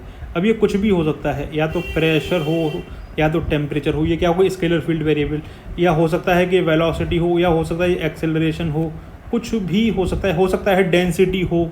ठीक है, क्लियर? तो माय डियर, आप यहाँ पे समझो कि जब मैं इस फाई को लिखूँगा तो using the mathematics I can write it like this. कैसे? Del phi by del X into D X plus del phi by del Y into D Y plus del phi by del Z into D Z plus del phi by del T into D T. इस तरीके से लिखा जा सकता है। Simple mathematics लगाया है यार। ठीक, अब यहाँ पे समझो कि मेरे पास ये जो डी टी टाइम आया है, मैं इसको पूरे में डिवाइड कर देता हूँ। इस पूरी इक्वेशन में मैं डी टी को डिवाइड कर देता हूँ, तो ये हमारे पास निकल कर आ जाएगा d phi by D t will be equal to del phi by del x dot d x by D t plus del phi by del y dot d y by D t plus del phi by del z dot d z by D t plus del phi by del T, और d t by D t cancel होकर के 1 हो जाएगा। ठीक है, समझ में आएगी बात? तो माय डियर, आप इन टर्म्स पे गौर कीजिए। That is d x by D t, d y by D t and d z by D t. ये कुछ नहीं है, the rate of change of position है with respect to x, with respect to y, with respect to and z with respect to time. The rate of change of position of x with respect to time, rate of change of position with respect to time of y, rate of change of position of z with respect to time. तो आप यहाँ पे देखिए, ये जो है ये क्या है? ये रिप्रेजेंट कर रहा है velocity along X axis, velocity along Y axis, velocity along Z axis. तो इसको हम लोग लिख सकते हैं u del phi by del X plus v del phi by del Y plus w del phi by del Z plus del phi by del T. This is D phi by D T. ठीक है, तो my dear, आप यहाँ पे देखो यहाँ पे देखो, कोई भी फील्ड वेरिएबल हो, कोई भी फील्ड वेरिएबल कोई भी हो, चाहे pressure, temperature, velocity, acceleration, density, कुछ भी हो, वो इस इक्वेशन को सेटिस्फाई करेगा ही करेगा। तो मैं यहाँ से इस फाई को अलग करके मैं इस डिफरेंशियल को इस तरीके से लिख लेता हूँ। कैसे? देखो ऐसे, D Y Y D T is equal to U del phi Y del X plus V del phi Y del Y plus W del Y del Z plus del Y del T. My dear, बहुत ही बेहतरीन equation, एक differential आपको निकलने को मिला ये।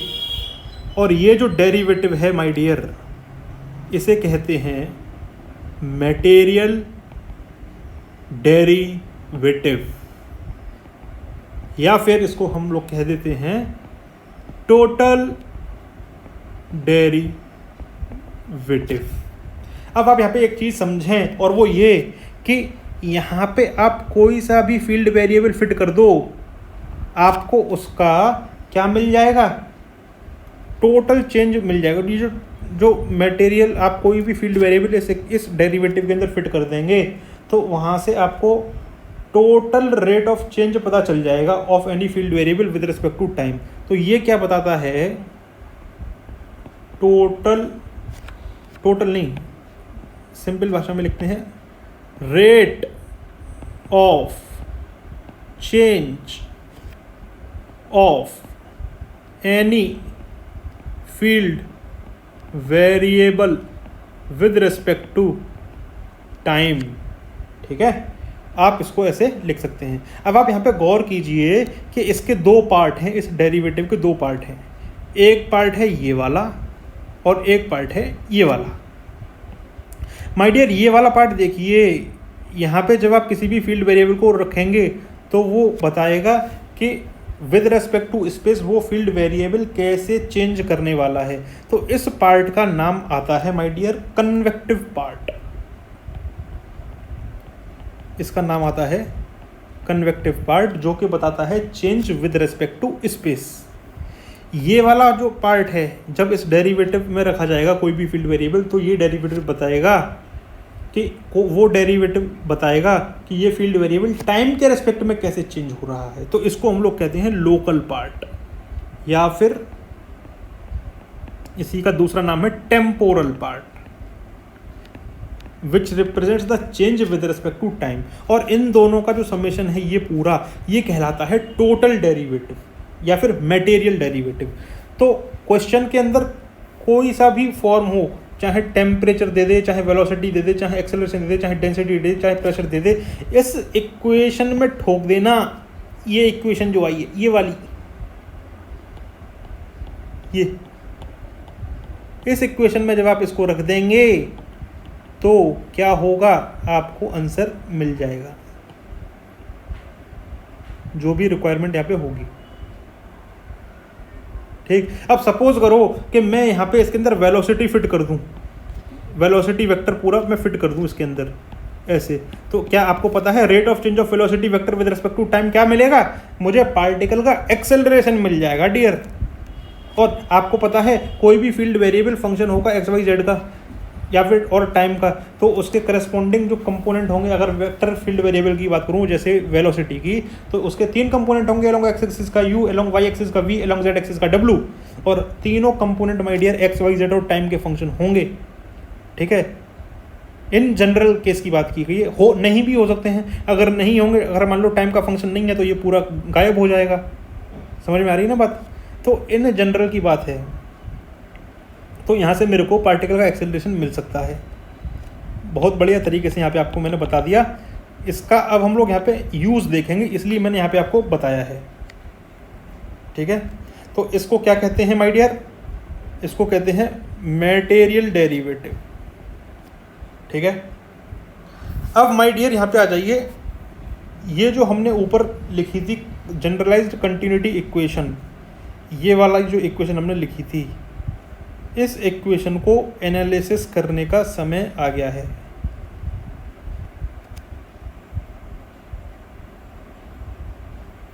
तो मैं इसको नीचे की तरफ लिख लेता हूँ। ये मैंने लिख लिया नीचे की तरफ, ठीक। अब यहाँ पे देखिए, देखना मैं यहाँ पे क्या कर रहा हूँ, ये निकल कर के आई। अभी मुझे नहीं पता है कि जो फ्लूइड का हमने एनालिसिस किया है, मास कंजर्वेशन लगाया है, उसकी डेंसिटी कैसी है। हो सकता है वेरिएबल हो सकता है कांस्टेंट हो। तो मैं सीधा सीधा इसके अंदर प्रोडक्ट रूल ऑफ डिफरेंशिएशन लगाऊंगा, ठीक है, चेन रूल जो होता है। तो हम क्या करेंगे, डेंसिटी को कांस्टेंट रखेंगे, डिफरेंशिएशन करेंगे u का with respect to x, plus u को कांस्टेंट रखेंगे, फिर हम डिफरेंशिएशन करेंगे किसका, डेंसिटी का विद रिस्पेक्ट टू x। इसी तरीके से माय डियर यहाँ पे दोहराएंगे इसी काम को, लाइक दिस। और सेम रो को कांस्टेंट रखते हुए w को डिफरेंशिएट करेंगे with respect to z, plus w को कांस्टेंट रखते हुए डेंसिटी को डिफरेंशिएट करेंगे विद रिस्पेक्ट टू z, और साथ में आ जाएगा del rho by del T is equal to 0। Clear my dear. ये वाला टर्म और ये वाला टर्म को हम एक साथ लिख लेते हैं, जिसमें से हमने रो को बाहर निकाल लिया एज अ कॉमन। रो को हमने बाहर निकाल लिया एज कॉमन, तो ये हमको यहाँ पे मिला del U by del X plus del V by del Y plus del W by del Z. ठीक है, क्लियर। अब यहाँ पे देखो, ये तीन पार्ट हमने ले लिए कॉमन। अब हम ले रहे हैं ये वाला पार्ट, ये वाला पार्ट और ये वाला पार्ट हम एक साथ लिख लेते हैं। तो प्लस अब हमने लिखा u del rho by del X plus v del rho by del Y plus w del rho by del Z. ये हमने लिख लिया, और बचा हुआ इस पार्ट को भी हम लोग यहाँ पे लिख लेते हैं, that is del rho by del T, और इसको हमने लिख लिया equal to zero. My dear, यहाँ पे आप एक बात गौर करें, और वो क्या है, ऊपर वाला ये मटेरियल डेरिवेटिव देखो। यहाँ से पहले मैं इसको यहाँ से v गायब कर देता हूँ, यहाँ से ये देखो, ठीक। माय डियर, यहाँ से अगर मैं डेंसिटी को बाहर निकाल लूँ तो देखो, मेरे को सिंपल सी बात है, मैं क्या करता हूँ, देखो यहाँ पे मेरी बात को सुनो यहाँ पे ध्यान से। पहले मैं आपको इसका वेक्टर फॉर्म दिखाने की कोशिश करता हूँ, वेक्टर फॉर्म, ठीक है। वेक्टर फॉर्म की हम यहाँ पे बात करेंगे पहले, तब आपको पता चल जाएगा। उसके बाद फिर हम फर्दर एनालिसिस करेंगे, ठीक। तो देखो, इसको मैंने डेंसिटी को ऐसे ही लिखे रहने दिया, लाइक दिस। और इसके बाद आप समझो मैं इसको अलग अलग कैसे लिखूंगा, देखना। ये मेरे पास मिला del Y by del x, और मैंने यहाँ पे लगा दिया i cap, plus del Y by del y, ये हो गया j cap, plus del Y by del z, और ये हो गया के कैप। यहाँ पे मैंने लगा दिया डॉट, और ये हो गया U I cap plus we J cap plus W के कैप। आप देखो ये क्या है, डॉट प्रोडक्ट है माय डियर। डॉट प्रोडक्ट में क्या होता है, एक्स एक्सिस के अलोंग के कंपोनेंट आपस में मल्टीप्लाई हो जाते हैं, प्लस वाई एक्सिस के अलोंग के कंपोनेंट आपस में मल्टीप्लाई होते हैं, और जेड एक्सिस के अलोंग के कंपोनेंट आपस में मल्टीप्लाई हो जाते हैं, और ये हमको क्या मिल जाता है, डॉट प्रोडक्ट मिल जाता है, जैसे कि ऊपर ये लिखा हुआ है। तो इसको लिखो चाहे इसको लिखो, एक ही बात है, ठीक है। और आपको क्या पता है, क्या आपको एक बात पता है, वो ये कि सेम काम हम यहाँ पे कर सकते हैं, लाइक दिस। प्लस लगा दिया, यहाँ पे हमने लिख दिया U I cap plus we J cap plus W के कैप।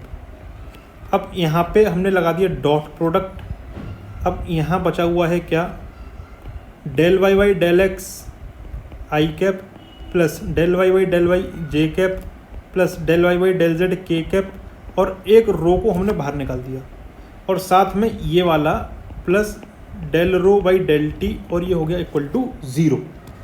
ठीक है जी। तो आप यहाँ पे देखिए, चाहे ये लिखो चाहे ये पूरा लिखो एक ही बात है, चाहे इसे लिखो चाहे इसको लिखो ये पूरा एक ही बात है।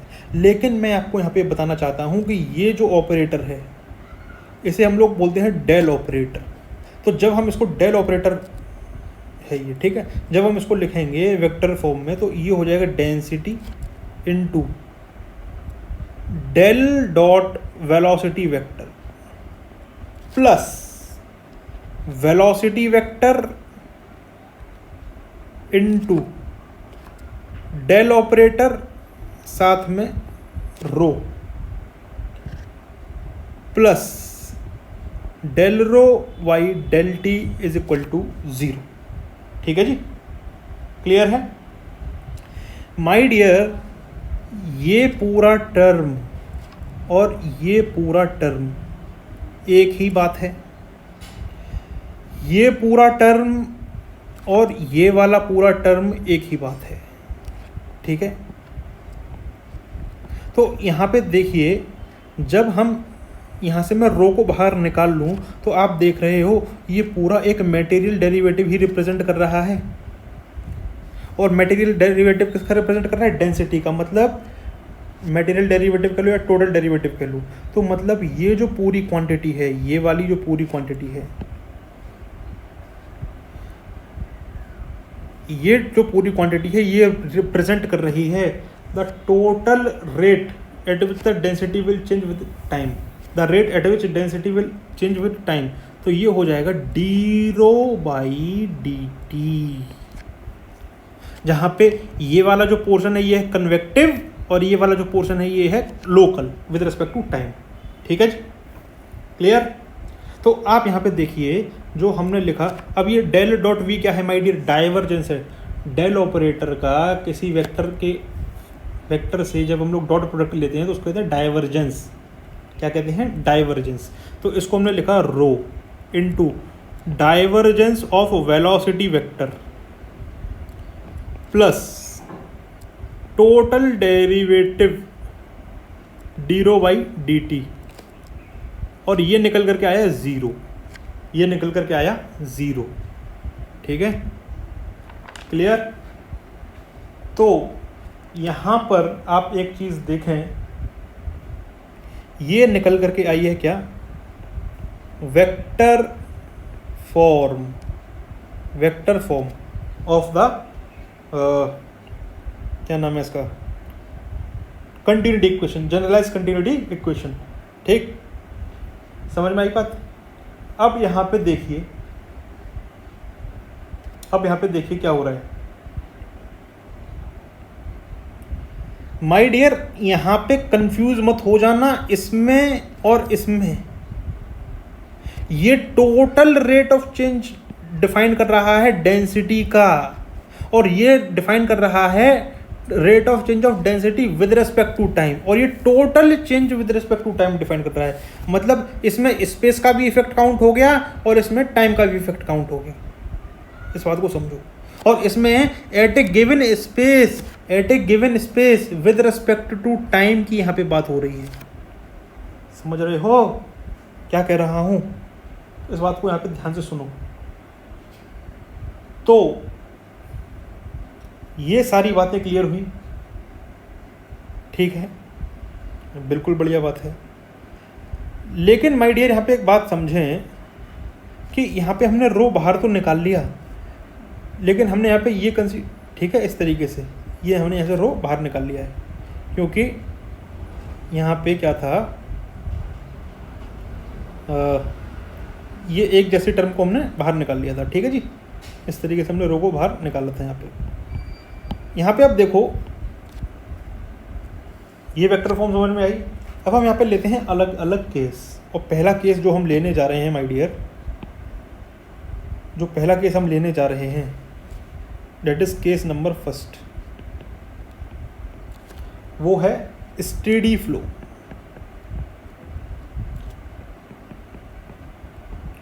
अब स्टेडी फ्लो की जब हम यहाँ पे बात करेंगे, पहले इस केस को लेने से पहले मैं क्या करता हूँ, जो कार्टेशियन कोऑर्डिनेट वाली जो इक्वेशन है उसको मैं फिर से कॉपी पेस्ट यहाँ पे कर लेता हूँ, क्योंकि इसकी ज़रूरत हमको पड़ेगी।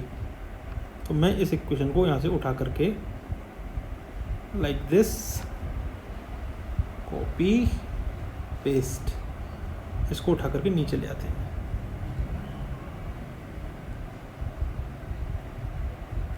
ठीक,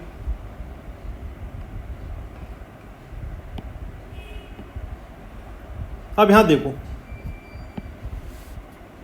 फटाफट से देखेंगे। केस फर्स्ट यानी स्टडी फ्लो, और स्टडी फ्लो बताने की ज़रूरत अब मुझे नहीं है, क्योंकि हमको पता है the rate of change of field variable, the rate of change of field जो प्रॉपर्टी है फ्लूइड की, चाहे यहाँ इस केस में density with respect to time at a given location, ये क्या है, 0। स्टडी फ्लो का मतलब यही तो हुआ। तो इस केस में यहाँ पे देखो, ये जो प्रॉपर्टी, ये जो है, ये वाला पोर्शन जो है, इसमें ये वाला पोर्शन क्या हो जाएगा, 0। और जो इक्वेशन हमको मिलेगी वो मिलेगी del y by del x into rho you plus del y by del y into rho we plus del y by del z into rho डब्ल्यू, और ये हो जाएगा 0 के बराबर। ठीक है, तो ये हमको मिली स्टडी फ्लो के केस में एक जनरलाइज्ड इक्वेशन। ठीक, इसी फॉर्म को अगर आप देखें तो इसको हम लोग कार्टेशियन कोऑर्डिनेट सिस्टम में देख लिया। ठीक है, तो ये हो गया स्टडी फ्लो। अब हम ट्रीट कर रहे हैं इनकम्प्रेसिबल फ्लो का केस। किसका केस, इनकम्प्रेसिबल फ्लो का केस। तो देखिए, जब हम केस नंबर 2 डील करेंगे माय डियर,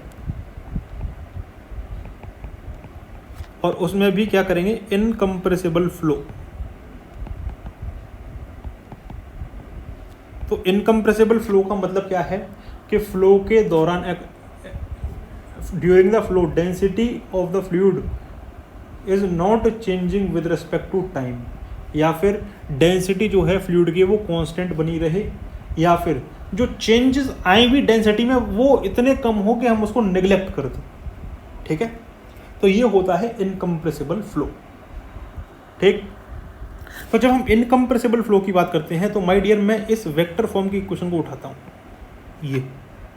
तो यहाँ पे आप देखो, ये जो वेक्टर फॉर्म की इक्वेशन निकल करके आई है, that is rho into divergence of v plus d rho by D T is equal to 0, ये निकल करके आई है। इनकम्प्रेसिबल फ्लो का मतलब ये है कि डेंसिटी बिल्कुल चेंज ना करे विद रिस्पेक्ट टू टाइम, मतलब जो टोटल डेरिवेटिव है, ये क्या है, टोटल डेरिवेटिव है यार। इसमें स्पेस का भी फंक्शन काउंट है, इसमें टाइम का भी फंक्शन काउंट है, स्पेस और टाइम दोनों का इफेक्ट काउंट है। तो जो टोटल डेरिवेटिव है विद रिस्पेक्ट टू टाइम, ये क्या हो, 0 होना चाहिए। और जब ये 0 होगा माय डियर, तो आप देखो, और डेंसिटी क्या रहेगी, कांस्टेंट, तो रो को हमने यहाँ बाहर निकाल लिया, तो ये आपके पास आया divergence of v is equal to 0. As the density is constant, this implies that divergence of v, मतलब divergence of velocity vector will be 0. Divergence of velocity vector will be 0. तो यहाँ से आपको फेमस रिलेशन पता चला, जो कि बचपन से रट्टा मारते हुए आ रहे थे, for incompressible flow divergence will be 0, है ना, यही तो याद करते थे।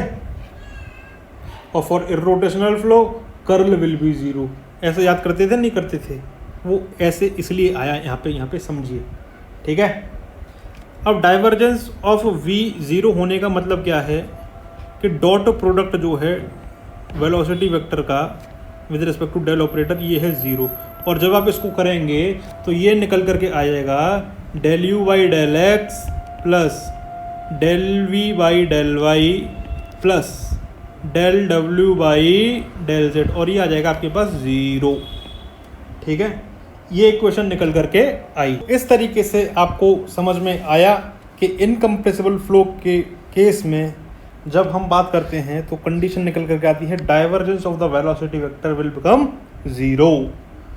थर्ड केस लेते हैं माय डियर, एक सिंपल सा, और कंसीडर करते हैं 1D फ्लो को।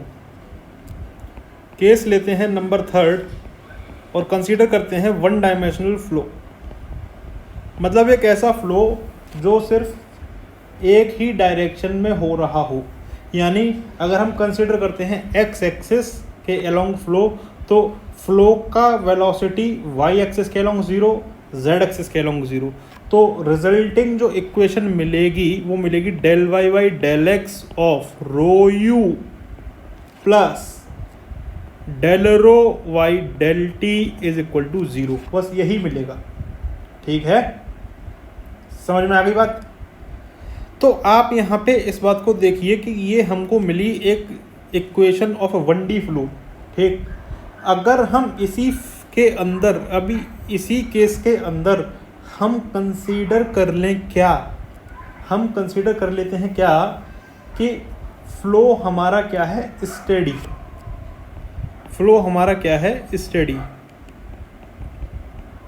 तो स्टेडी फ्लो का मतलब ये हो गया कि विद रेस्पेक्ट टू स्पेस ये जो प्रॉपर्टी है डेट इज रो यू, ये चेंज नहीं करेगी और ये हो जाएगा 0। ठीक है, ये क्या हो जाएगा, 0। तो एक्चुअल में यहाँ पे देखिए कि ये जो रो यू आपको देखने को मिला, यहाँ पे आप देखो ये हो गया रो यू, एक क्या आया, एज अ कांस्टेंट आया। ठीक माय डियर, 1D फ्लो के बारे में जब हम बात करते थे तो वेलोसिटी जो निकल करके आई थी वो आई थी यू आई कैप। तो मैं इस सिंपली वेलोसिटी यू को as a simple velocity v लिख सकता हूँ ना, बिल्कुल लिख सकते हैं। तो हमने इसको लिख लिया रो वी, क्या आया, एक कांस्टेंट आया। क्या आया, कांस्टेंट आया। तो इसका मतलब ये है कि दो सेक्शन के बीच में रो वन वी वन का वैल्यू और रो टू वी टू का वैल्यू क्या होगा, सेम होगा। लेकिन इस इक्वेशन को लगाने की कंडीशन क्या है, पहली स्टेडी स्टेट, स्टेडी स्टेट। ठीक है, देखो स्टेडी फ्लो, मैंने देखो शायद ऊपर गलत बता दिया था क्या आपको। स्टेडी फ्लो का मतलब ये है at a given location with respect to time आपका फ्लो का वेलोसिटी क्या होना चाहिए, फ्लो का जो प्रॉपर्टी है वो क्या होना चाहिए, 0 होना चाहिए। मतलब ये टर्म 0 हो जाएगा, और जब ये टर्म 0 हो गया तब आप देखो ये वाला टर्म 0 हुआ, और जब ये टर्म 0 हुआ इसका मतलब ये है डेंसिटी और वेलोसिटी का मल्टीपल क्या है, कांस्टेंट है, इसलिए तो उसका डेरिवेटिव 0 आया। अब सिंपली 1D फ्लो में माय डियर आप समझिए, सिंपली 1D फ्लो में क्या हो रहा है, वेलोसिटी को सिंपली v से रिप्रेजेंट कर सकते हैं। तो मैंने रो वी को एज अ कांस्टेंट लिख दिया इस तरीके से, तो ये निकल करके आया rho one v one equal to rho two v two. तो ये हमारे पास आ गई क्या, स्टेडी स्टेट की कंडीशन। स्टेडी स्टेट की कंडीशन में लगेगा, और कब लगेगा, 1D फ्लो में ये लगेगा, 1D फ्लो में ये लगेगा। और साथ में क्या होना चाहिए, साथ में क्या होना चाहिए, पाइप का जो क्रॉस सेक्शन है वो यूनिफॉर्म होना चाहिए, यूनिफॉर्म क्रॉस सेक्शन पाइप होना चाहिए। इस बात को समझने के लिए आप समझ लो कि ये जो वेलोसिटी है वो x के साथ चेंज नहीं हो रही। इसका मतलब ही यही है कि इसके अंदर जो फ्लो की स्ट्रीमलाइंस होंगी वो बिल्कुल सीधी सीधी चलती चली जाएगी ऐसे। और आप समझ रहे हो कि अगर स्ट्रीमलाइन के अंदर की जो बीच की स्पेसिंग है अगर वो चेंज होती है, लेटस से डिक्रीज हो रही है, तो वेलोसिटी बढ़ जाती है, तो वेलोसिटी बढ़ जाती है क्योंकि इनके बीच का जो डिस्टेंस है वो कम हो रहा है। एक्चुअल में कहने का मतलब ये है कि क्रॉस सेक्शन कम हो रहा है। ठीक, तो यहाँ पे तो अगर क्रॉस सेक्शन कम हुआ विद रिस्पेक्ट टू एक्स तो वेलोसिटी ये कांस्टेंट नहीं रहेगी विद रिस्पेक्ट टू एक्स, मतलब रो वी क्या नहीं रहेगा, कांस्टेंट नहीं रहेगा। ठीक है ना, तो इसीलिए ये कंडीशन तभी लगती है जब एकदम आपका क्या हो, क्रॉस सेक्शन एकदम यूनिफॉर्म क्रॉस सेक्शन हो। ठीक है, अब बात आती है जब यूनिफॉर्म क्रॉस सेक्शन है तो अगर हम बात करें वेरिएबल की तो क्या होगा, तो देखो वेरिएबल क्रॉस सेक्शन में क्या होगा। अगर हम बात कर लेते हैं किसके बारे में, वेरिएबल क्रॉस सेक्शन के बारे में, तो वेरिएबल क्रॉस सेक्शन में क्या होगा कि लेट अस से कि एक हमारे पास कन्वर्जिंग सेक्शन है इस तरीके से, लाइक दिस। ठीक, और ये क्या है, इस फ्लो, ये हमने इसकी एक्सिस बना दी लाइक दिस। ठीक है, तो हम यहाँ पे 2 पॉइंट कंसीडर करते हैं, लेटर से एक ये पॉइंट 1 और एक पॉइंट 2। तो माय डियर यहाँ पे कंसीडर करो एक कंट्रोल वॉल्यूम, लेटर से कि ये हमारे पास क्या है, एक कंट्रोल वॉल्यूम है इस तरीके से, ठीक है। और इस कंट्रोल वॉल्यूम के अंदर जो मास एंट्री किया वो किया m1 के रेट से, और जो मास एग्जिट किया वो किया m2 के रेट से, ठीक है। और हम बात किस केस में कर रहे हैं, स्टेडी स्टेट की केस में कर रहे हैं, मतलब accumulation of mass within the control volume क्या है, 0। तो हमको पता है जितना मास अंदर जाएगा उतने ही रेट से मास बाहर निकलेगा, ठीक है। और मास क्या होता है, density into area into velocity. तो माय डियर इस पर्टिकुलर इंस्टेंट पे ये इस क्रॉस सेक्शन से पास कर रहा था, और यहाँ पे जो वेलोसिटी लेते हैं माय डियर वो होती है एवरेज वेलोसिटी, जो कि एक फिक्स क्वांटिटी होती है। तो यहाँ पे जो वेलोसिटी है इस सेक्शन पे फ्लो की, एक एवरेज वेलोसिटी v1 के साथ ही जा रहा है। इसी तरीके से जब ये यहाँ से निकलेगा तो इसकी एक एवरेज वेलोसिटी होगी लाइक दिस v2 लेटर से। तो यहाँ पे जब ये जा रहा है तो इसको जो क्रॉस सेक्शनल एरिया मिला वो मिला लेटर से a1, और यहाँ से जब ये निकला तो इसको क्रॉस सेक्शनल एरिया जो मिला वो मिला a2। तो यहाँ पे देखो मास फ्लो रेट क्या हो जाएगा, ये हो जाएगा density at 1 into area of cross section at 1 into velocity of flow at 1, and it will be equal to density at 2 into area of cross section at 2 into velocity at 2। ये निकल करके आया, और ये क्या है, generalized equation for steady 1D flow. ये क्या है, generalized equation for steady 1D flow. अब यहाँ पे भी समझ लो, अगर फ्लो आपका इनकम्प्रेसिबल है, ये यहाँ पे मैं लिख लेता हूँ किसके लिए है, ये स्टेडी 1D फ्लो का जनरलाइज्ड केस है। मतलब जनरलाइज्ड केस का मतलब कि एरिया, यहाँ पे तो एक हमने पर्टिकुलर केस मान लिया था यूनिफॉर्म क्रॉस सेक्शन पाइप का, यहाँ पे ऐसा नहीं, एक जनरल केस हमने लिया है। अब यहाँ पे भी हम क्या कंसीडर कर लें, फ्लो को इनकम्प्रेसिबल, फ्लो को क्या कंसीडर कर लें, इनकम्प्रेसिबल। मतलब डेंसिटी क्या रहेगी, कांस्टेंट। तो जब हम कंसीडर करेंगे तो ये हमारा ρ1 और ρ2 हो जाएगा बराबर बराबर। तो ऐसे हमको मिलेगा एक बहुत ही famous relation, that is A1V1 is equal to A2V2। क्या मिलेगा, A1V1 इक्वल टू A2V2, ठीक है। अब देखिए इसकी क्या कंडीशन है, स्टेडी स्टेट होना चाहिए, ठीक है, 1 डायमेंशनल फ्लो होना चाहिए, इनकम्प्रेसिबल होना चाहिए, ठीक है, इनकम्प्रेसिबल होना चाहिए। तभी तो हमने ρ1 और ρ2 को कैंसिल किया है, ठीक है। तो यहाँ पे आकर के हमारी ये सारी डिस्कशन खत्म होती है regarding the continuity equation in Cartesian coordinate system. अब यहाँ पे बात आती है कि कंटिन्यूटी इक्वेशन का पढ़ने का मकसद क्या था। माय डियर, कोई भी पॉसिबल फ्लो फील्ड जो होगा, जो भी एग्जिस्ट करेगा, कोई भी पॉसिबल फ्लो फील्ड जो एग्जिस्ट करेगा, वो क्या होगा उस केस में, समझिए। कोई भी पॉसिबल फ्लो जो होगा वो अपनी कंटिन्यूटी इक्वेशन को सेटिस्फाई करेगा। Every flow field must satisfy it's continuity equation. अगर ऐसा है तो वो जो फ्लो है वो पॉसिबल है, otherwise the flow is impossible. कोई भी फ्लूइड फ्लो एग्जिस्ट करेगा तो जाहिर सी बात है वो तभी करेगा जब वो अपनी कंटिन्यूटी इक्वेशन को सेटिस्फाई करेगा। ये बात आप यहाँ पे समझें, ठीक है जी, क्लियर।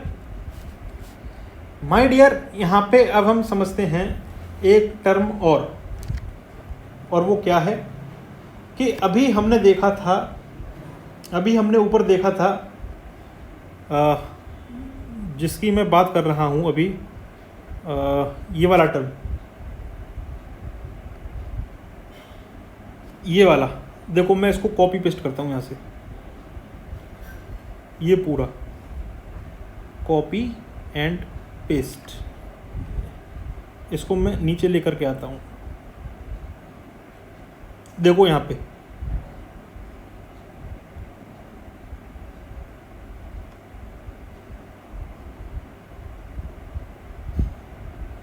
ये देखना, ये निकल कर के आया यहाँ, ठीक। यहाँ पे माय डियर कंसीडर, देखो यहाँ पे एक बात नोटिस करो आप, और वो क्या है कि ये जो पूरा टर्म है ये है d rho by D t के बराबर। ये जो पूरा टर्म है ये है d rho by D t, means material derivative, ठीक है।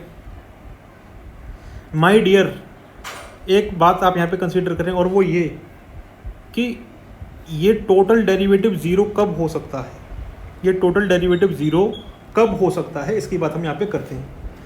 पहला केस ये है कि ये वाला क्वांटिटी ज़ीरो हो तब ये ज़ीरो होगा, और अगर ये ज़ीरो है तो इसको भी ज़ीरो होना पड़ेगा, तभी ये ज़ीरो होगा, ठीक है जी। तो इसका मतलब माय डियर यहाँ पे ये हुआ कि यहाँ से आपने देखिए कि यहाँ पे del rho by del t zero आया निकल करके, मतलब ये बता रहा है स्टेडी स्टेट, मतलब at a given location with respect to time density change ना करे तब ये हो जाएगा क्या, स्टेडी स्टेट, ठीक। अगर यहाँ पे समझो ये जीरो हो सकता है, अगर ये जीरो हो सकता है अगर ये लेटस से प्लस एक्स एक क्वांटिटी हो और लेटस से ये एक क्वांटिटी माइनस एक्स हो, तब भी तो जीरो हो सकता है। लेकिन आप यहाँ पे एक गौर करो कि यहाँ पे del rho by del t zero नहीं है, तो इसलिए ये हो गया unsteady state. My dear field variable जो डेंसिटी है वो फंक्शन है स्पेस का और टाइम का। जब हम विद रेस्पेक्ट टू टाइम की स्टडी करेंगे तो स्पेस को कांस्टेंट रखेंगे, और पार्शियल डेरिवेटिव जो होगा with respect to time at a given location वही बताएगा कि फ्लो स्टेडी है या अनस्टेडी है, ये टोटल डेरिवेटिव नहीं बताएगा। कहने का मतलब ये है, देखो टोटल डेरिवेटिव यहाँ भी जीरो यहाँ भी जीरो, तो जो बच्चा यहाँ पे गौर नहीं करेगा जो मैं बात बता रहा हूँ वो बोलेगा कि सर ये भी स्टडी और ये भी स्टडी, गलत बात है। सिर्फ partial derivative with respect to time ही डिसाइड करेगा कि फ्लो स्टेडी है या अनस्टेडी है। एट ए गिवन स्पेस की बात कर रहे हैं ना यार हम, तो यहाँ पे पार्शियल डेरिवेटिव देखा जाएगा क्योंकि दो वेरिएबल हैं, स्पेस और टाइम, ठीक है। तो इस बात को यहाँ पे समझें। अभी हमने देखा मास फ्लो रेट क्या होता है, अब हम यहाँ पे देखेंगे डिस्चार्ज क्या होता है, ठीक है। डिस्चार्ज की हम यहाँ पे बात करते हैं।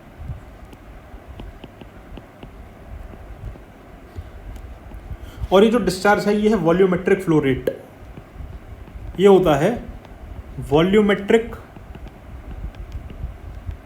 Flow rate. ये जो डिस्चार्ज होता है ये होता है वॉल्यूमेट्रिक फ्लो रेट, ठीक है। क्यू से इसको डिनोट किया जाता है, और एक्चुअल में इसकी जो यूनिट निकल करके आती है वो निकल करके आती है कितनी, मीटर क्यूब पर सेकेंड। मतलब एक सेकंड में किसी पर्टिकुलर क्रॉस सेक्शन से कितना मीटर क्यूब जो है वो डिस्चार्ज हो गया, ठीक है। तो अभी मैं ऊपर आपको बता चुका हूँ ये सारी बातें। तो ये जो डिस्चार्ज होता है क्यू, ये होता है एरिया इनटू वेलोसिटी, ठीक है, एरिया इनटू वेलोसिटी। और वेलोसिटी भी कौन सी, जहाँ पे फ्लो हो रहा है, जिस एरिया से फ्लो हो रहा है उसके परपेंडिकुलर डायरेक्शन में होनी चाहिए, perpendicular to cross sectional area, ठीक है। तो वो बताता है क्या हमको, discharge at a given cross sectional area. अब यहाँ पे देखो मास फ्लो रेट जो होता है वो होता है density into area into velocity. तो यहाँ से हम लोग मास फ्लो रेट और डिस्चार्ज के टर्म्स में लिख सकते हैं, mass flow rate is equal to density into volumetric flow rate that is discharge. तो इस तरीके से लिखा जा सकता है, ठीक है। वेयर क्यू है is the unit of metre cube per second and density having the unit of kg per metre cube. तो मीटर क्यूब से metre cube cancel, kg per second ही बचा। तो माय डियर ये अभी तक हमने डिस्कशन किया था कार्टेशियन कोऑर्डिनेट सिस्टम में। अब यहाँ पे मैं एक ब्रीफ इंट्रोडक्शन दे देता हूँ, बस आपको क्या करना है, याद करना है एक तरीके से कि कार्टेशियन को पोलर में कन्वर्ट करने का क्या तरीका है। कार्टेशियन से पोलर में कन्वर्ट करने का क्या तरीका है। देखो कार्टेशियन कोऑर्डिनेट सिस्टम में क्या होता था, तीन एक्सिस होती थी जो कि स्पेस को डिफाइन करती थी, एक्स, वाई और जेड, ठीक है। और यहाँ पे कोई पॉइंट होता था स्पेस में, एक्स वाई जेड उसके कोऑर्डिनेट होते थे। लेकिन माय डियर पोलर एक्सिस में से इसको कहते हैं सिलेंड्रिकल पोलर कोऑर्डिनेट्स, वहाँ पे जो इनके कोऑर्डिनेट हैं उनको डिफाइन करने का तरीका अलग है।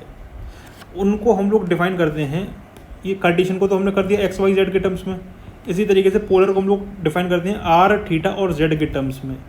मतलब यहाँ पे ये कि ये जो लोकेशन है किसी, ये कोई पॉइंट है और ये सेंटर से आर डिस्टेंस की दूरी पे है और इस एक्सिस से ये थीटा एंगल पे है और किसी पर्टिकुलर ये इस हाइट के अलोंग ये जो है ये हो जाएगा जेड एक्सिस। ठीक है, ये है जेड एक्सिस। ठीक, तो यहाँ पे जो कोई पॉइंट होगा ए, उसकी लोकेशन कैसे दिया जाएगा, r is the distance from the centre, theta is the angle from this axis और कितनी लोकेशन पे जेड। ठीक है, इस तरीके से दिया जाता है। इसका फ़ायदा होता है पोलर एक्सिस का ये कि कोई भी पार्टिकल अगर कर्वीलिनियर मोशन, अगर मान लो सर्कुलर मोशन में है, अभी मैंने आपको बताया था सर्कुलर मोशन में कि कोई भी पार्टिकल सर्कुलर मोशन में है, अगर आप उसकी कार्टेशियन कोऑर्डिनेट में स्टडी करते हो तो दिक्कत हो जाती है। क्यों कि हर पॉइंट पे उसका कोऑर्डिनेट चेंज हो रहे होते हैं, एक्स वी और वाई वी, तो एनालिसिस करना मुश्किल हो जाता है। लेकिन आप इसी को आर थीटा प्लेन में एनालिसिस करो, आर थीटा प्लेन में एनालिसिस करो तो माय डियर सेंटर से इस पार्टिकल की डिस्टेंस सेम रहती है, जिससे कि एक आपका कोऑर्डिनेट फिक्स हो जाता है, केवल एक ये थीटा चेंज होता है बस। ठीक है, तो यहाँ पे ये सहूलियत मिल जाती है सिलेंड्रिकल पोलर कोऑर्डिनेट्स में। ठीक, तो इसीलिए इसका यूज़ किया जाता है। लेकिन बहुत सारी स्टैंडर्ड बुक्स में जो है, जो कोऑर्डिनेट सिस्टम है जो एनालिसिस करते हैं फ्लूइड मैकेनिक्स का, वो करते हैं पोलर कोऑर्डिनेट में। तो उसके अकॉर्डिंग हम क्या करेंगे, इसका हम लोग देख लेते हैं कि कैसे चेंज करेंगे। देखो सीधा सीधा यहाँ पे लिखते हैं फटाफट से कार्टेशियन की।